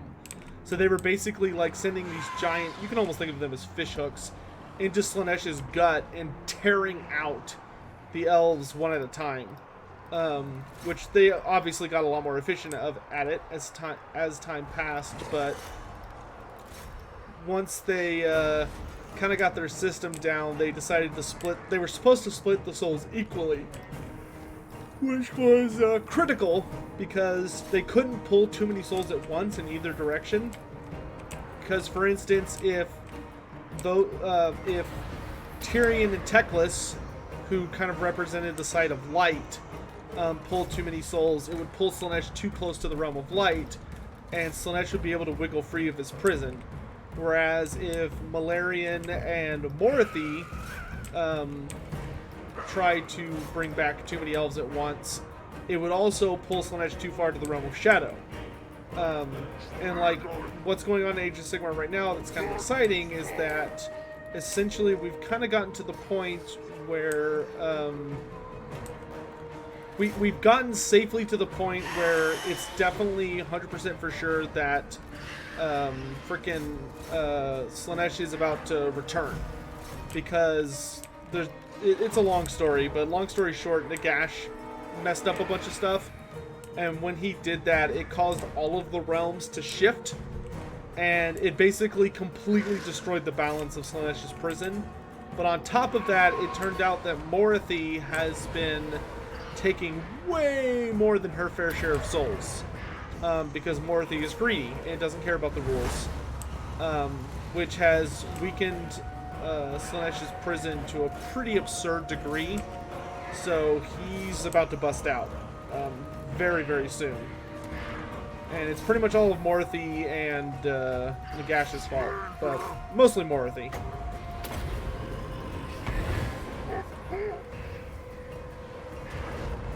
I get the feeling that half-digested elf souls are not going to be great. Well, I mean, the elves that were ripped free of his gullet were essentially, they were really messed up. But they were able to be reshaped by the elven pantheon. So, you know, like Malarian. So, like, all of them reshaped them into an image they found more fitting. So, for instance, you had, like, Malarian formed them into these weird demonic shadow creatures that we haven't seen yet, but we vaguely heard about them. He's also turned, while Tyrion, on the other hand, has created these, like, super angelic beings. We haven't seen them yet either. Teclis created the Ideneth Deepkin, who are playable right now and are super cool. A lot of people really like them, myself included. Whereas, another example, Morothy created the Daughters of Cain, who are another really cool faction. They have a lot of snake imagery and Medusa kind of shit going on.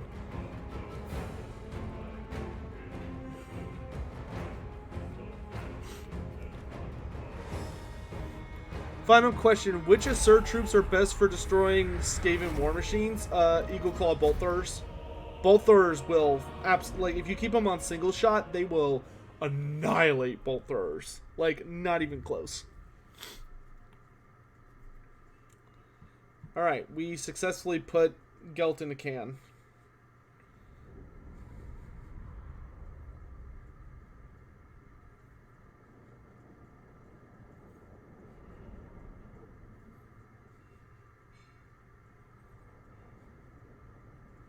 Yeah, Kane's dead. Yeah.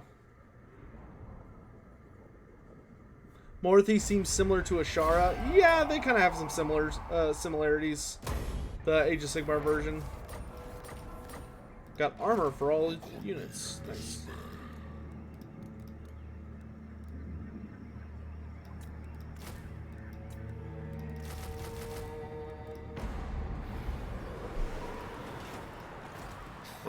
I didn't level up from that, really? Oh my gosh. Bats and wolves gather.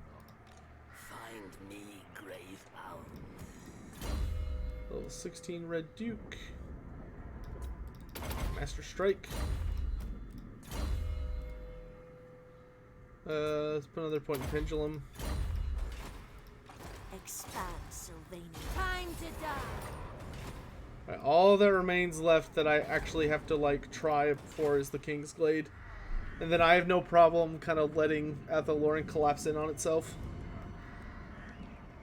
Like, I'll probably purposely allow it to rebel, and as long as the rebellion armies aren't Wood Elves, I have no problem letting them destroy the settlements. Because Athel Loren itself is meaningless to me, I only care about the Oak of Ages.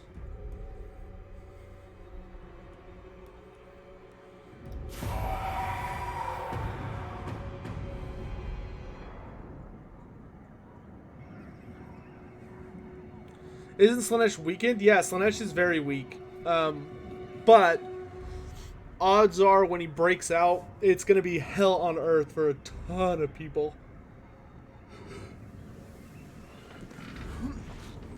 Because we've got Wrath and Rapture coming out, which is a new like self-contained game that the models are also going to transfer into 40K and AOS.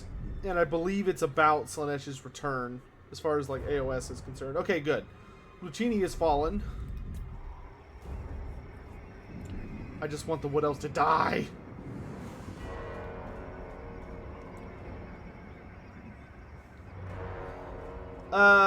John Boom. So, Slaanesh is the youngest of the four powers. In Warhammer Fantasy, the order the gods were born in, Khorne is the oldest, Nurgle is the second oldest, Tzeentch is the third oldest, and Slaanesh is the youngest. Followed by, oh, well, the Horned Rat, I guess, is technically the youngest. But you get the point.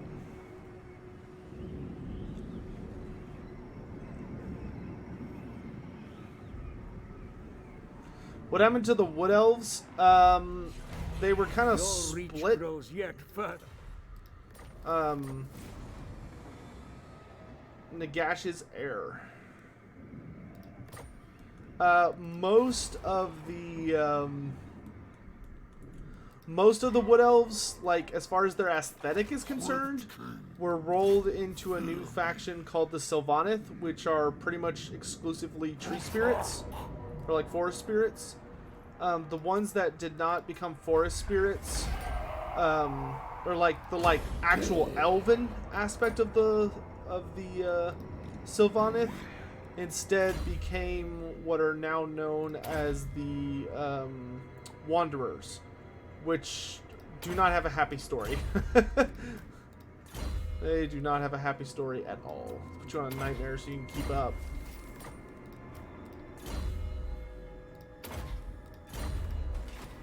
Alright, we'll continue wandering our way back towards Altdorf. I need more minions. And now I shall make my final move against the King's Blade. More fleet shines.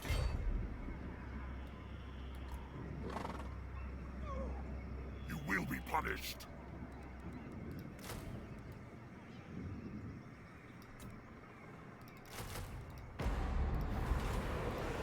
Too bright.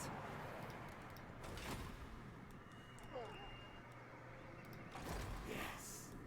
My heroes rally to me. It shall be. Necropolis awaits. Who wishes the red kiss?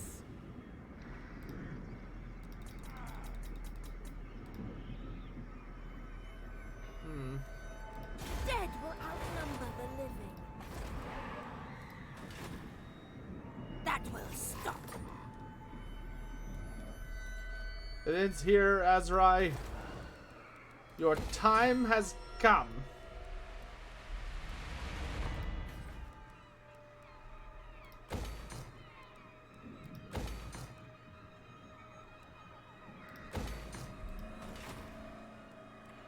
Let's send skill points.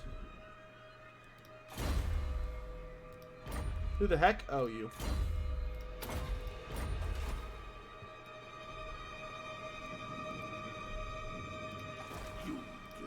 Alright, do I have the 88 units left yet?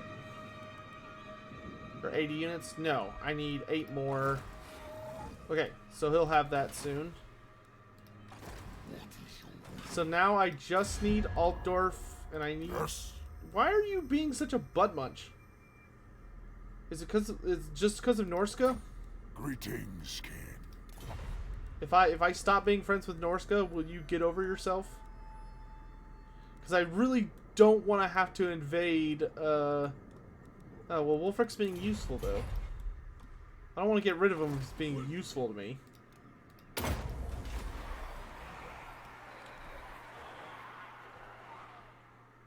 Oh, man, you hate Norska. Way more than you care about me messing with the Empire. Which upsets me. Quite a bit, actually. Whatever. Alright, let's see what kind of rebellions we get. I'm hoping because I have 50% vampiric corruption, it'll just be a vampire army. If it's a vampire army, then it can attack the crag. Yeah, oh, good it is. So it can kill the crag hall, and I don't give a damn. It'll just burn it. Do I think the Tomb Kings will ever get into Age of Sigmar? I hope so. I think the Tomb King constructs will be brought back. I don't know about the Tomb Kings as, like, we understand them. Like, I don't know if Cetra would ever return. I think Cetra might be gone forever.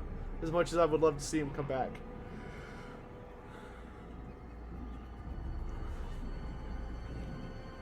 Because we know that most of the big vampire characters are back in Age of Sigmar. So like Abarash, Ushoran, I think was Orin, and all those clowns. Like I'm pretty sure most, if not all of them, are back. But I don't know about I don't know about the we haven't heard of any of the Tomb Kings. No, they would be part of Death. And that's kind of the big thing about Death is one thing I would really like to see from Death is a faction that, like, I would very much like to see a faction that is part of. Excuse me, I'm so sorry. That's part of the Death Alliance, but does not serve Nagash. Because right now, all of the Death factions serve Nagash. Like, the only one that kinda sorta doesn't is the Flesh Eater Courts. But for the most part, they do. Honor thy neighbors.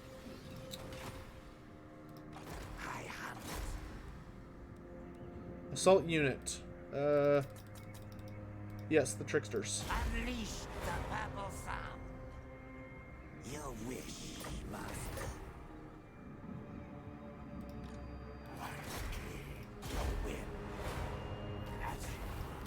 I should have assaulted the garrison now that I think about it. Let us make do. Red Duke, you can take the helm on this one. Destruction. None shall live. Seas of blood.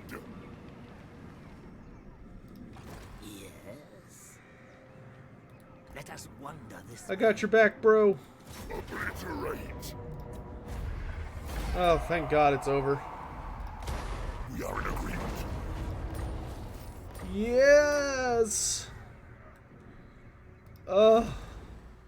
So glorious. Only one Wood Elf settlement remains. But Athel Loren is cleansed. They will all What a wondrous feeling. march. Alright, let's get the hell out of here. Your will. Yay, Athel Loren is cleansed of the filth.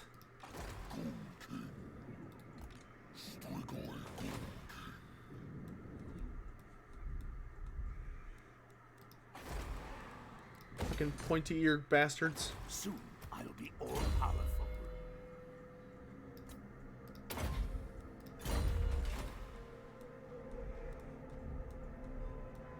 Still have 10,000?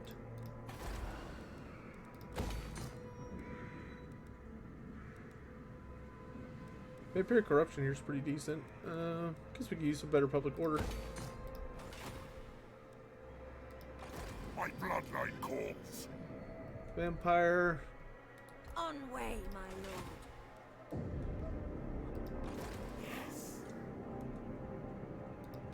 What? And Athel Loren can rot for all I care.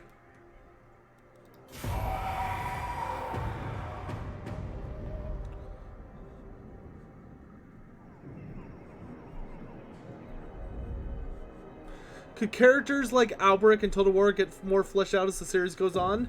Maybe. I mean, seeing as they seem to be working their way through all of the Game 1 factions and doing small little updates, maybe something I would really like to see them do is upgrade some of the less impressive lords a little bit. So, like, Gorst, as much as everybody hates him and he's kind of a meme, like, he's a solid character. He has unique mount options in the corpse carts, and he is good at something in that, you know, he provides your army with poison, he has really high casualty replenishment, all that crap. Like, I think everybody is just... I think the only thing that sucks about Gorst is just the vampire counts are already a very heavily saturated faction, in that they have so many characters that people want to see playable. And CA just kind of came out of left field and brought in this, like, literal punk-ass character from, like, a tiny supplement instead of, like, I don't know, anybody else. Like, anybody else. You know, when we could have had, like, a legit one of, like, the new Bloodline Lords, or we could have, if they wanted to do a new Necromancer super bad, they could have done one of the famous ones, like, they could have, like, you know, what's his face, the Doom Lord, Dieter Hellschnitt. Like, he would have been cool.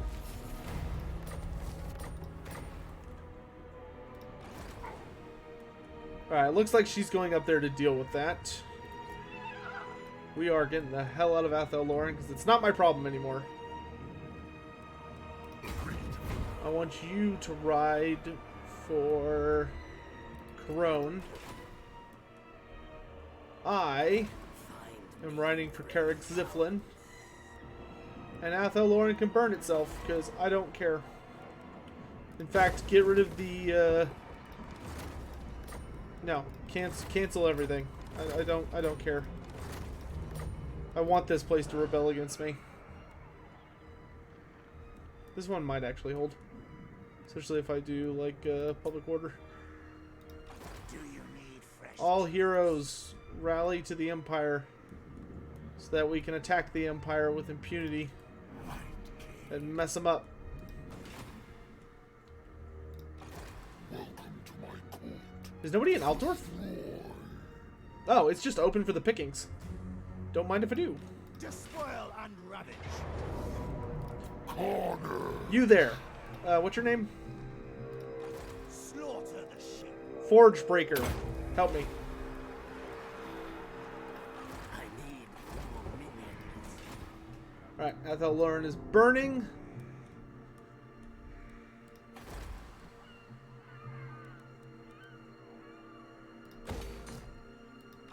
More mausoleums to defile.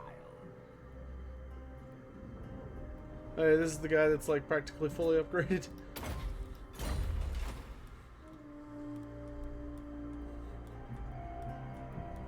Alright, is that everything? Siege equipment? Oh, sure. Marauders all. Join me, Fjord Breaker. Help me bring these savages to heel.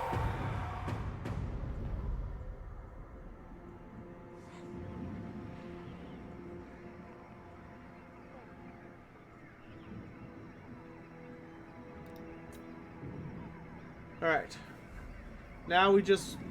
we'll take Altdorf, and then if Manfred does not ally with me, then I have no problem walking over there and backstabbing him to take Drakenhof.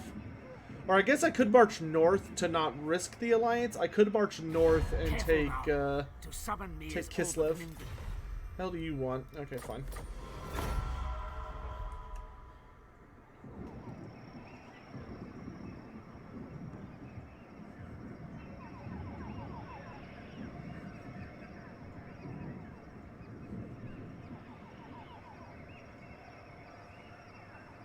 Yeah, Gorst also has really high research rate too. Yeah.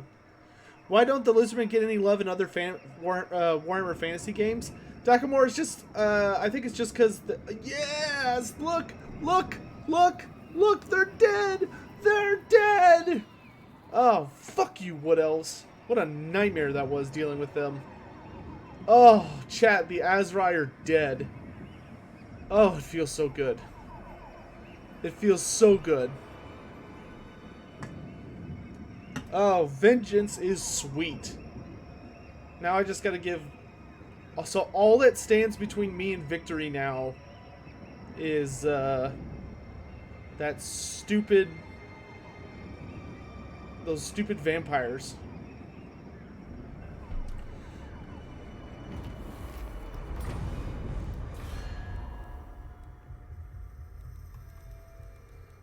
It is night. Oh, Norska, you jerks. Alright, let's break off our alliance with Norska. I see no reason to keep it. Let's fight. Actually, that's not true. Yes, I do. Who owns Kislev? Oh, the Vampire Counts own Kislev. Okay, never mind. Fuck Norska. Giants and demons have fallen before me.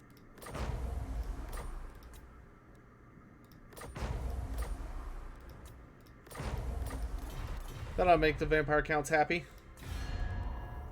Oh yes, that made them very happy. Okay. Grave times. Alright, Kemmler, let's hurry up and get your army rebuilt.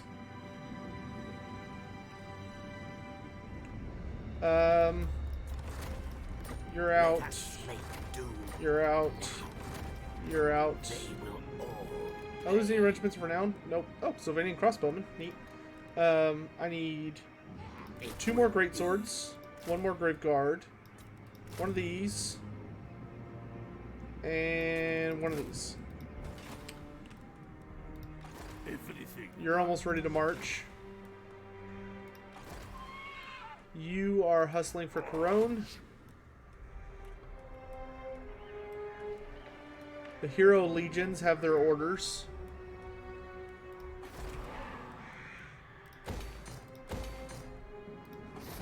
What's the garrison here? Trying to think if I can just take this.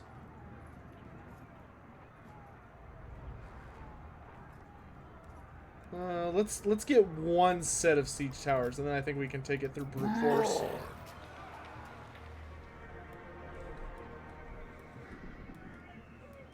And we're doing fine on money. I think we're gonna summon one more lord somewhere where there's been a lot of violence, like Marienburg.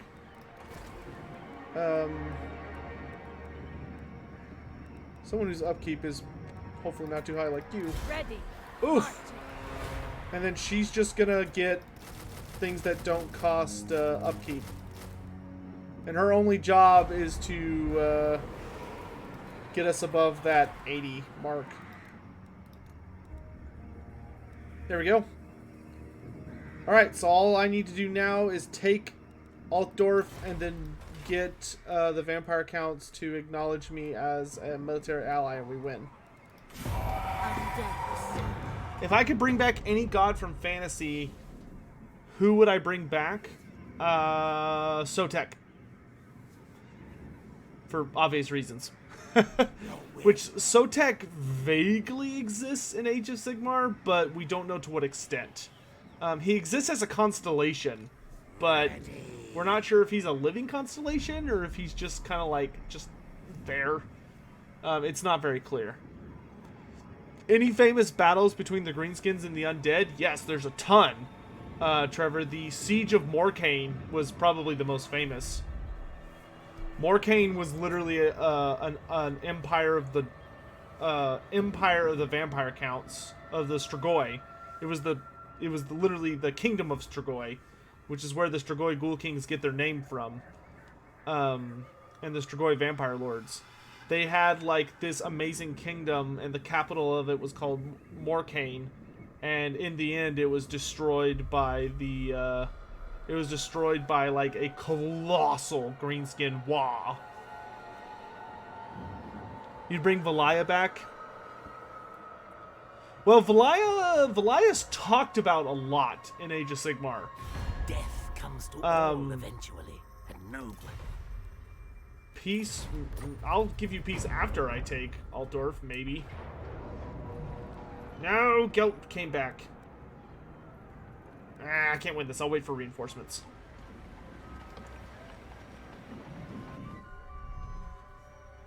Yeah, Ulrich's dead.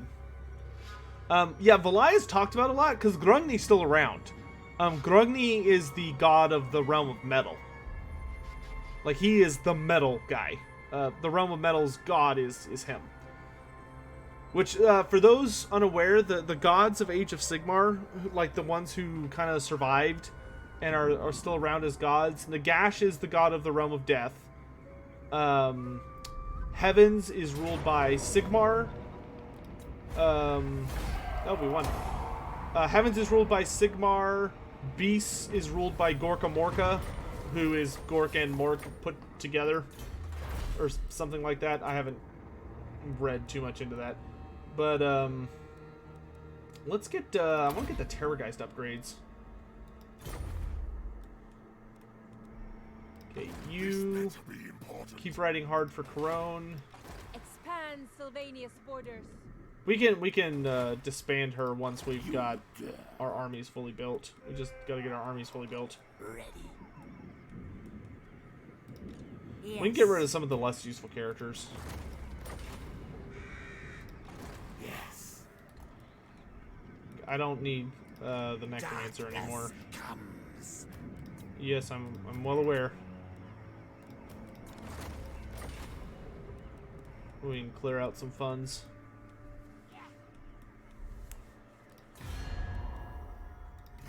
now, Sylvania greets thee.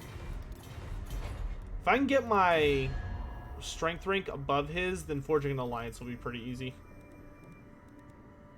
Anyone else? Wow, there's so many. There's actually a fair amount of rogue armies running around too. Call me Lord Craventail.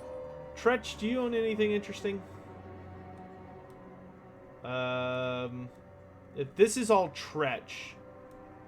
No, he doesn't own anything super interesting yet. Right packed? Good. Pestilent aura. I wish Pestilence didn't hate me so much. Pestilence will come to all.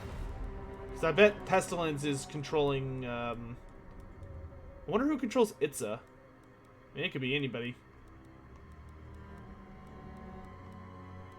Yeah, it's probably Pestilence. He has 20 settlements. Jesus Christ. Why should I? I don't want to be at war with you, but okay. I guess that's just a thing happening now. Alright, we'll just keep an eye on the vampire counts. Alright, Zacharias will be ready to head east next turn. Red Duke is in a very similar position. Let's go ahead and get rid of the stuff in his army we're not going to be using. That way I'm saving some money. Worst case scenario, if we get close to finishing the campaign, we can always just like immediately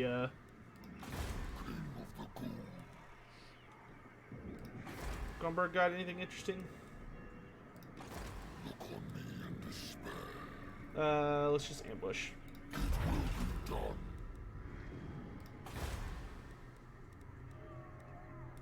I don't really care about upgrading Baston.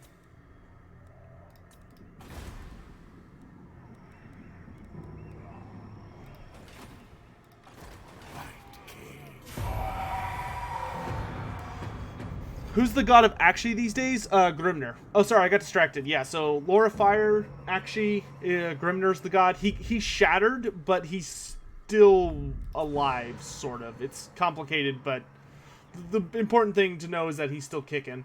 So there's Grimnir, who's the god of lore of the realm of fire. Grungni, who is crippled, is the god of the realm of metal.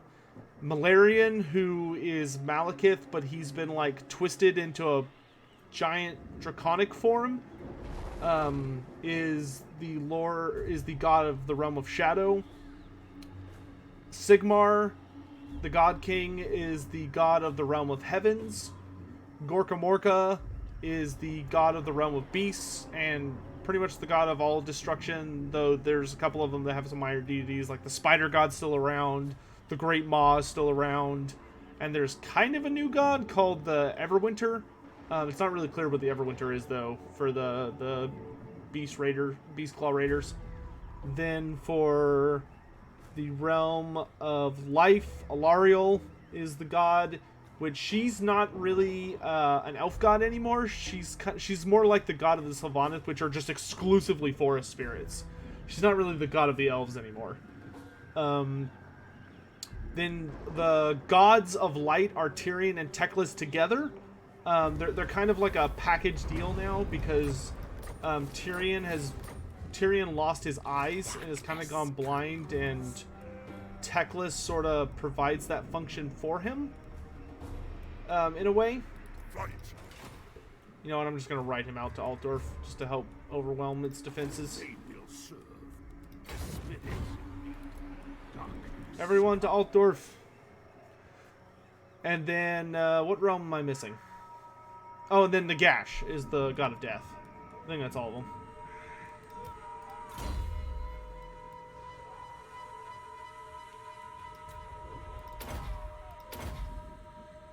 Actually, you know what? Let's get Hands and then Curse of the Revenant. There we go.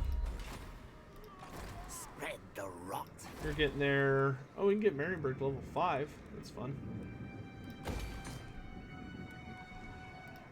From the tomb. I'll wait till y'all are all a little closer.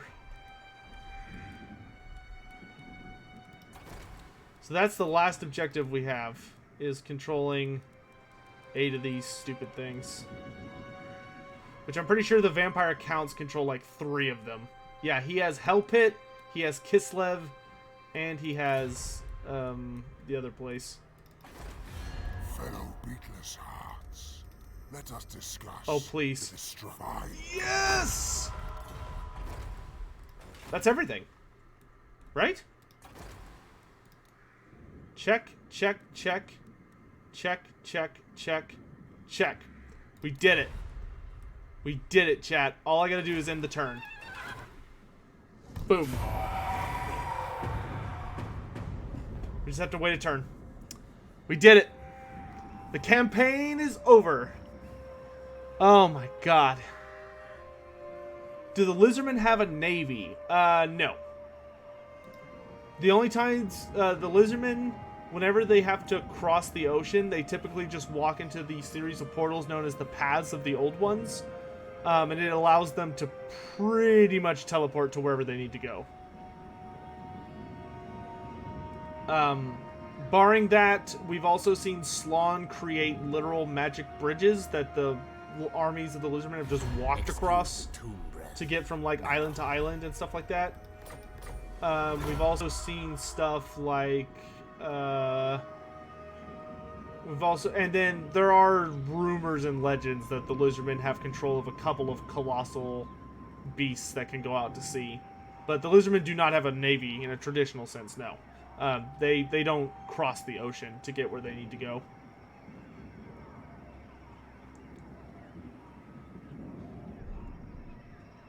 Oh my god. This has lasted for so long. Yeah, the giant turtles, yeah.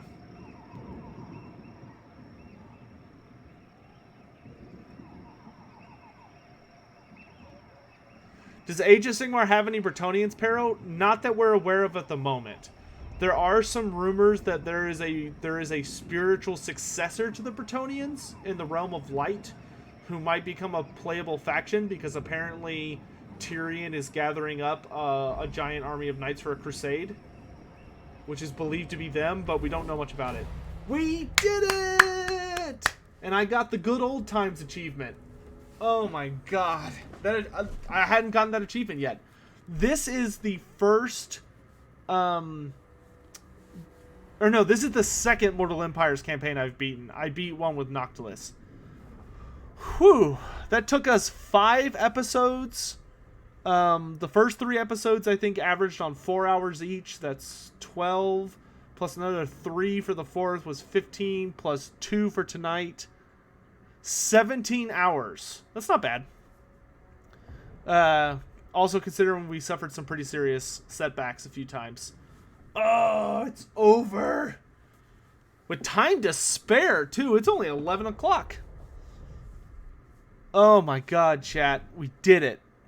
We fucking did it. Honestly, I really like the Mortal Empire campaign. My only problem tends to come with the stupid achievement where you have to do the... Like, honestly, all the objectives I think are fine for most of them. The one that's really annoying is, like, the own these particularly things.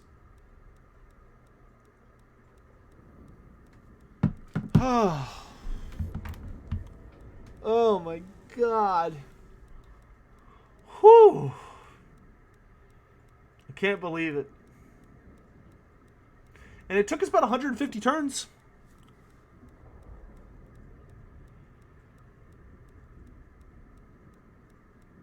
Oh yeah.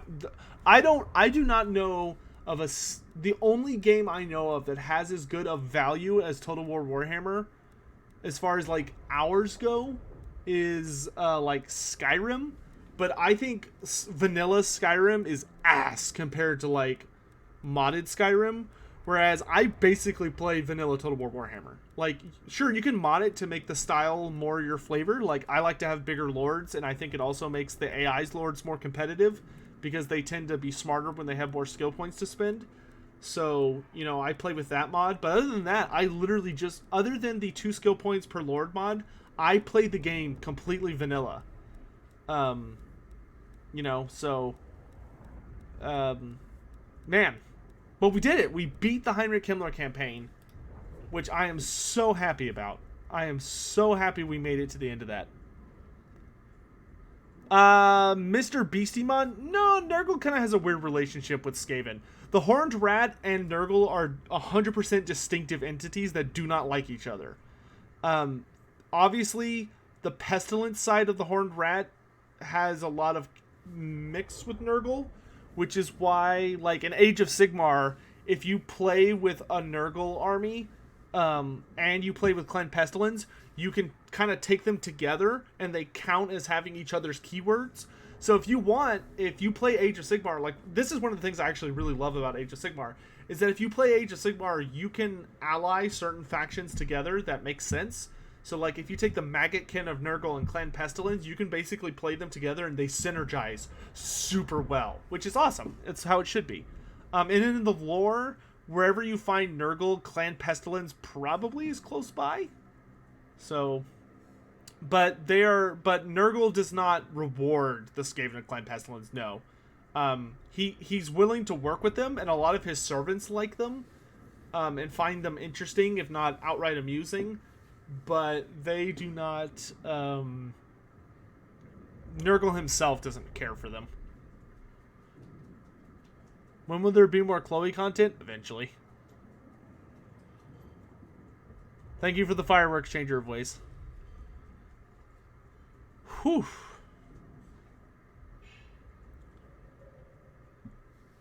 Man, and you know what was cool about that was, like, we beat the Mortal Empires. You know, short victory. The long victories get pretty insane. But, you know, we beat the short victory, and we took over, all we took over was Bretonnia. We took over most of Bretonnia, a tiny bit of the Empire, the Northern Grey Mountains, and Athel Loren. That's it. That's all we took. So, like, I feel like Kemmler's campaign is at a really solid level. Like, I feel like the campaigns that I've played so far that I think have really good Mortal Empire campaigns are Kemmler, that I've actually looked at their victory achievements. Kemmler, both the Norskin characters, I think the Tomb King characters all have pretty easy to achieve ones, and then all the Vampire Coasts. Like, those, and Ungrim Iron Fist. All of those guys, so, like, all the lords that are new or have been updated recently, they all have really, like, fantastic Mortal Empire campaigns. I think Hellebron and Alariel have a good one, if memory serves. But, like, some of them are still fucking terrible. Like, Krokgar's, oh my god. Krokgar's is the worst. I'll show you all my Krokgar campaign in a second, because you'll probably get a kick out of it. Like, how much of the world I control. Like, it's fucking ridiculous. What campaign is on my wish list next? I don't know. I was hoping that tonight would be the finale, but I didn't think we'd get it so fast. Like, we've only been streaming a little over 2 hours.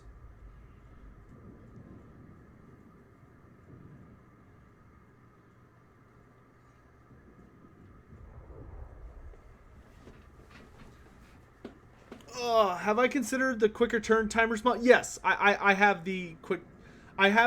So the 3 mods I play with are the better camera mod, the faster in turn time camera mod, and the 2 skill points for for Lords only mod. Those are the only 3 mods that I'm running.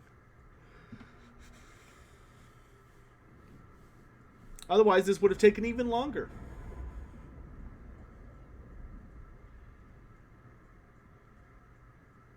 I'm just happy to let this run for a little bit. Just seeing all the jank that I did.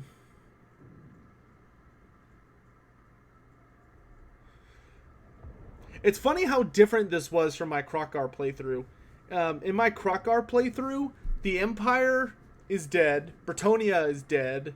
The dwarves are basically dead. And Athel Loren was a minor settlement before I ran up there and saved them. Just like the dwarves were a minor settlement before I ran up and saved them.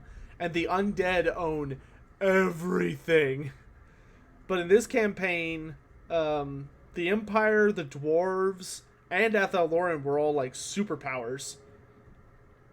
And the elves, also in my Krokgar campaign, Ulthuan is 99% controlled by like Morathi and Count Noctilus. Like there's only this shoreline right here is controlled by Tyrion. Everything else is Noctilus and Morathi. And I had to send a Slann, so I have like a Slann and Ulthuan helping them. I have a character. I have like 5 heroes in Athel, Loren helping them. Krokar is like somewhere over. Krokar's in Bretonia, trying to get Bretonia reinstated and also helping the Wood Elves. And then I've got like a Saurus Lord over here fighting against the Vampire Counts, helping out the Dwarves and the Greenskins. Do I like Krokar's starting location? Yes. I'm perfectly fine with Krokar's starting location, except for what he needs to win. To win Krokar's short campaign victory, you have to conquer all of Lustria. I'm not even shitting you. Like, so not only do you start in the Southlands, you have to get from here... Well, no, this actually isn't far enough down to see where it's supposed to be. But you have to start from, like, down here and get all the way over to Lustria, and you have to conquer the entire continent. It's fucking insane. What a busy campaign. Boy, am I glad to be done with it, though.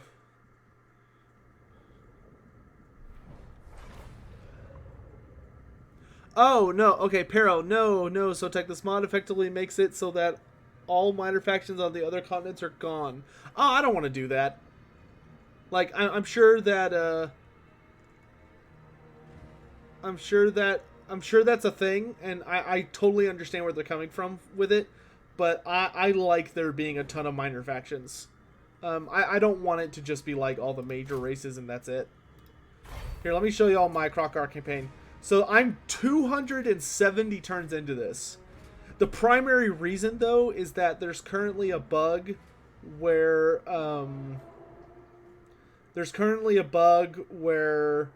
if you kill the Vampire Coast, the game crashes. Which hopefully they'll be fixing soon so I can finish this campaign. But I just want to show you all my empire. And also how much money I make a turn. I think you'll be impressed. You thought my Kemmler economy was good? No. I was rushing my Kemmler economy. Just trying to get to the end of his campaign. Let me show you a real economy. So this is my Krokar campaign. As you can see here on the mini map, I own all of the Southlands except for an ally I have. I own all of Tilia and Estalia, and I own all of the Southern Mountains as well because I had to take those to save Athel Loren. I own most of Lustria, though you can see Archaon's invasion. Oh, you can't see the mini map. I'm in the way. Oh gosh. Oh gosh. Move, Sotek, move. There you go.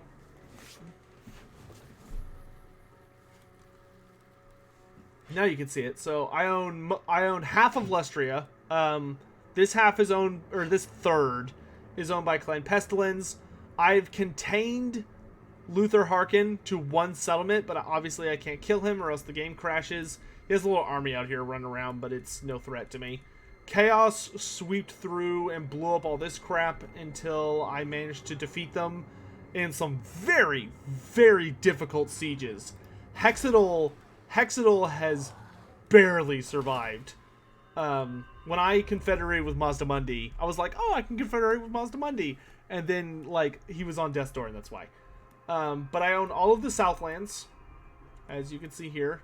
Soonberg, I made an ally with, because I was like, oh, he's human, I'll spare him. So he's a good little ally that runs around and helps me with stuff. But I own all this. I killed the Wood Elves because they were causing problems, so I just bit the bullet and killed them. I own all this. I own the Southern Mountains here because I was at war with the Greenskins, so I started conquering my way north and beating them back.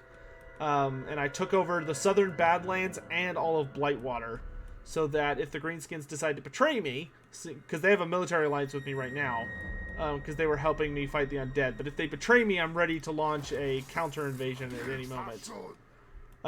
This is all that's left of the dwarves. This is it. And this is only because I showed up to help them. I've literally been parked on top of them, defending them. in the old world, everyone's dead. Everyone's dead. Everyone.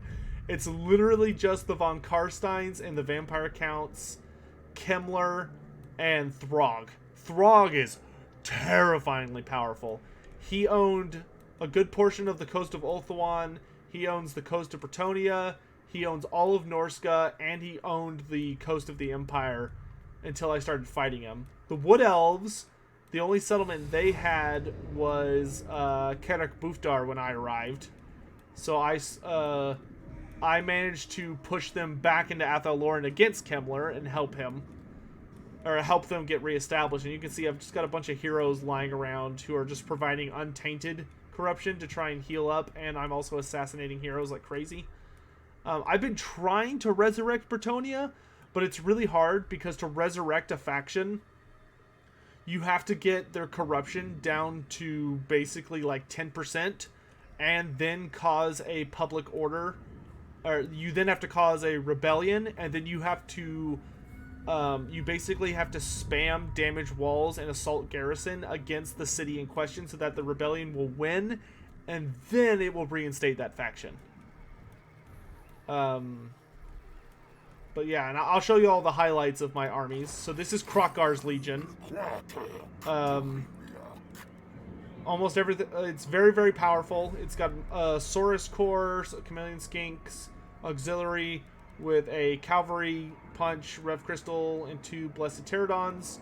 I've also got all of my characters are level 40. So I've got Krokar at max level, and you can see his stat line is pretty fucking insane.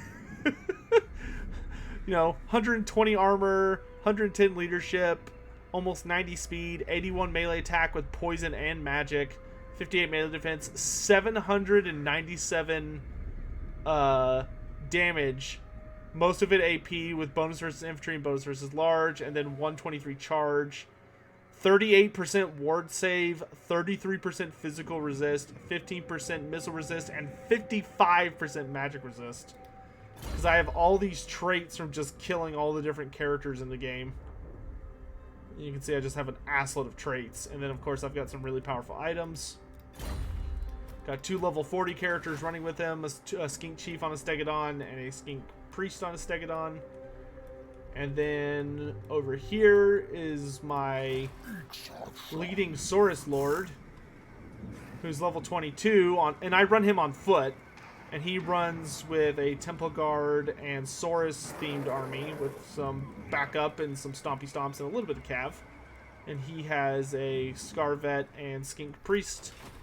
And then my 2 next most powerful lords is I have the Defender of Ulthuan,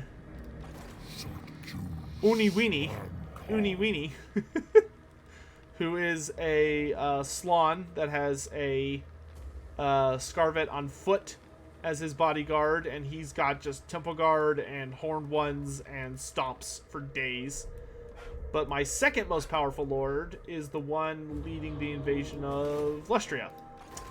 This is Raktazam, my level 35 Slon with a Chameleon Skink captain. So it's a Skink Chief on foot with Ambush and Vanguard. And we got Blessed Chameleon Skinks, lots of Temple Guard, Blessed Temple Guard, Skink cohorts, lots of Blessed Kroxigor. Like, his almost entire army is Blessed. But yeah, so this is my Krokar campaign, and I still have not finished the short campaign on this. Look at that. I own, through military alliance and personal control, I own 36 provinces. But I have to own all of Lustria, so I'm nowhere close to accomplishing this one. 3-star chambers, did that. Kill all these guys, did that. Control 8 of the capitals. I control 1, 2, 3, 4, 5, 6, 7, 8, 9, 10, 11, 12 of them. And defeat Archaon. Already did that. Long campaign victory. Already did that. Just need to take over Lustria. 5 of each building. Already did that. Construct the Vault of the Old Ones in Itza. Almost did that. Just got to get this to level 5. Control 17 of the following capitals, which I think I said I was at 15 or 16. So I'm very close to this. helping out the High Elves, I should be able to reclaim Lothern and the Gaian Vale soon. Plus, I have up here, this guy, once he finishes getting Lothern back on its feet against Morathi, I'm going to be invading the Galleon's Graveyard. And then that's it. So I'm about as close to the long campaign victory as I am to the short campaign victory, because whoever made the victory conditions for Krokgar is fucking retarded. Alright. Okay, chat. That's all I got. If y'all, I'm fine doing an impromptu Q&A, or if y'all want, we can look at something or talk about something. I could end the stream early and go work on some scripts or a video. Why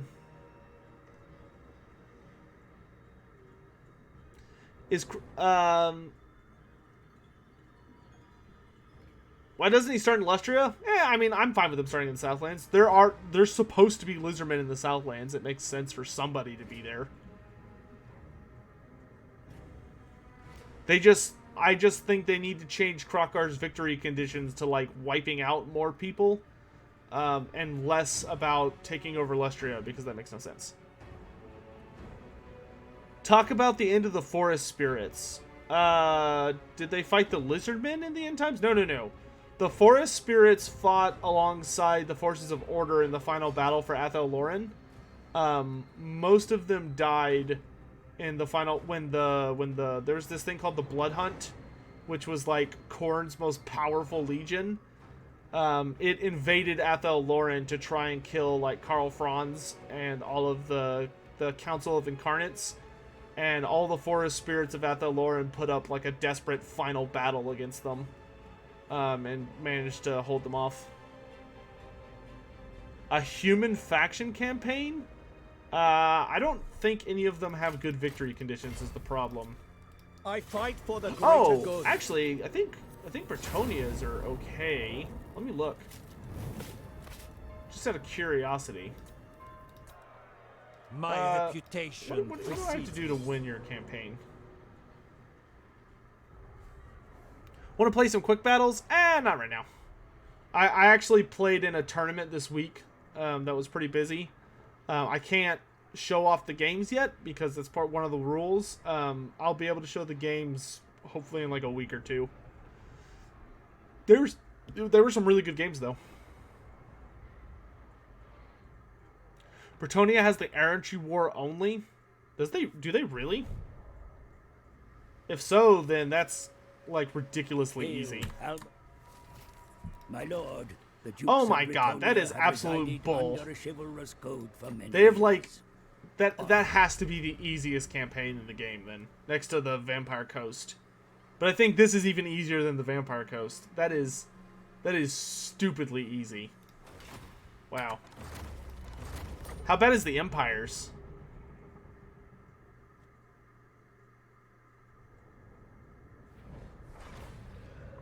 Could the average person beat up the average goblin? If it was a fair fight, yes.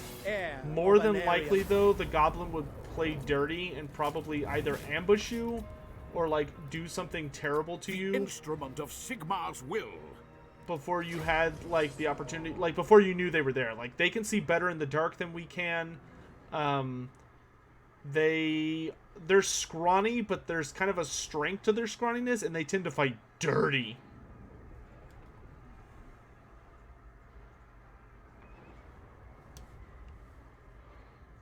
Let's see what you have to do for, like, frickin' Volkmar here.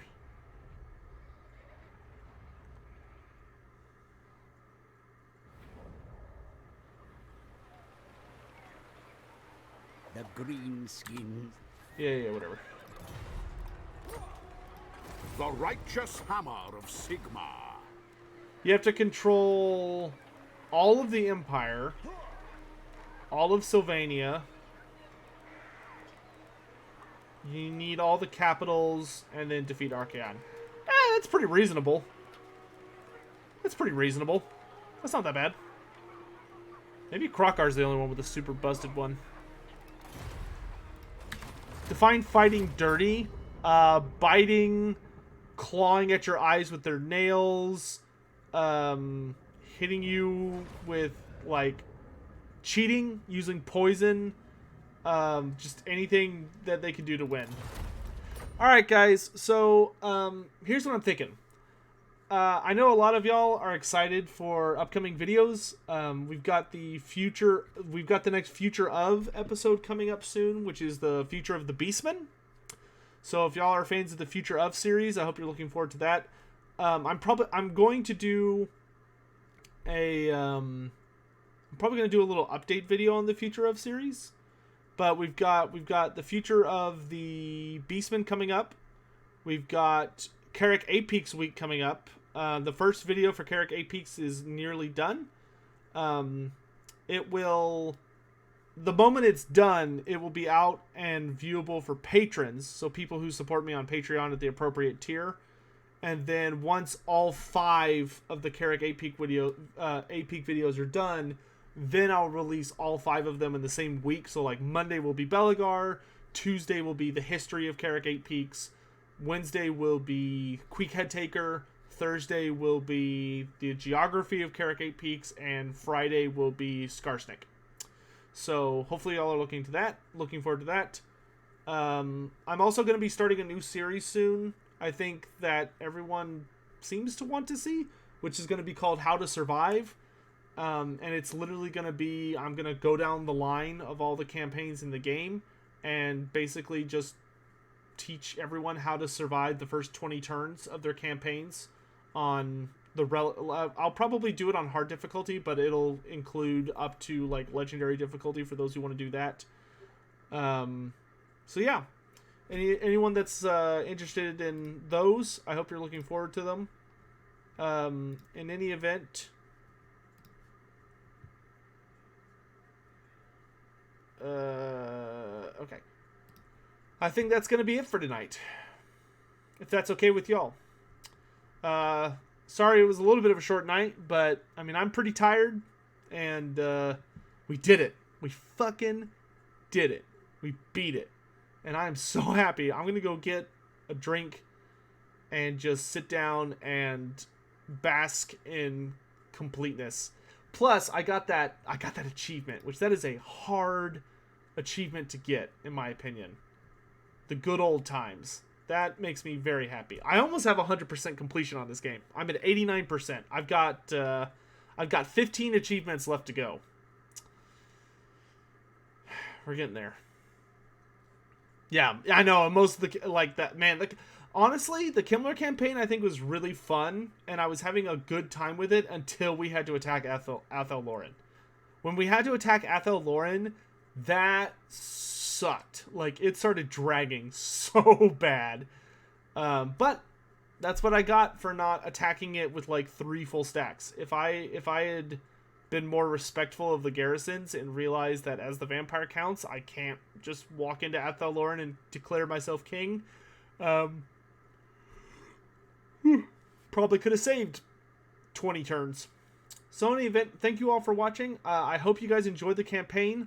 I will be putting them all together in a playlist now that they're all done. I need to be better about that.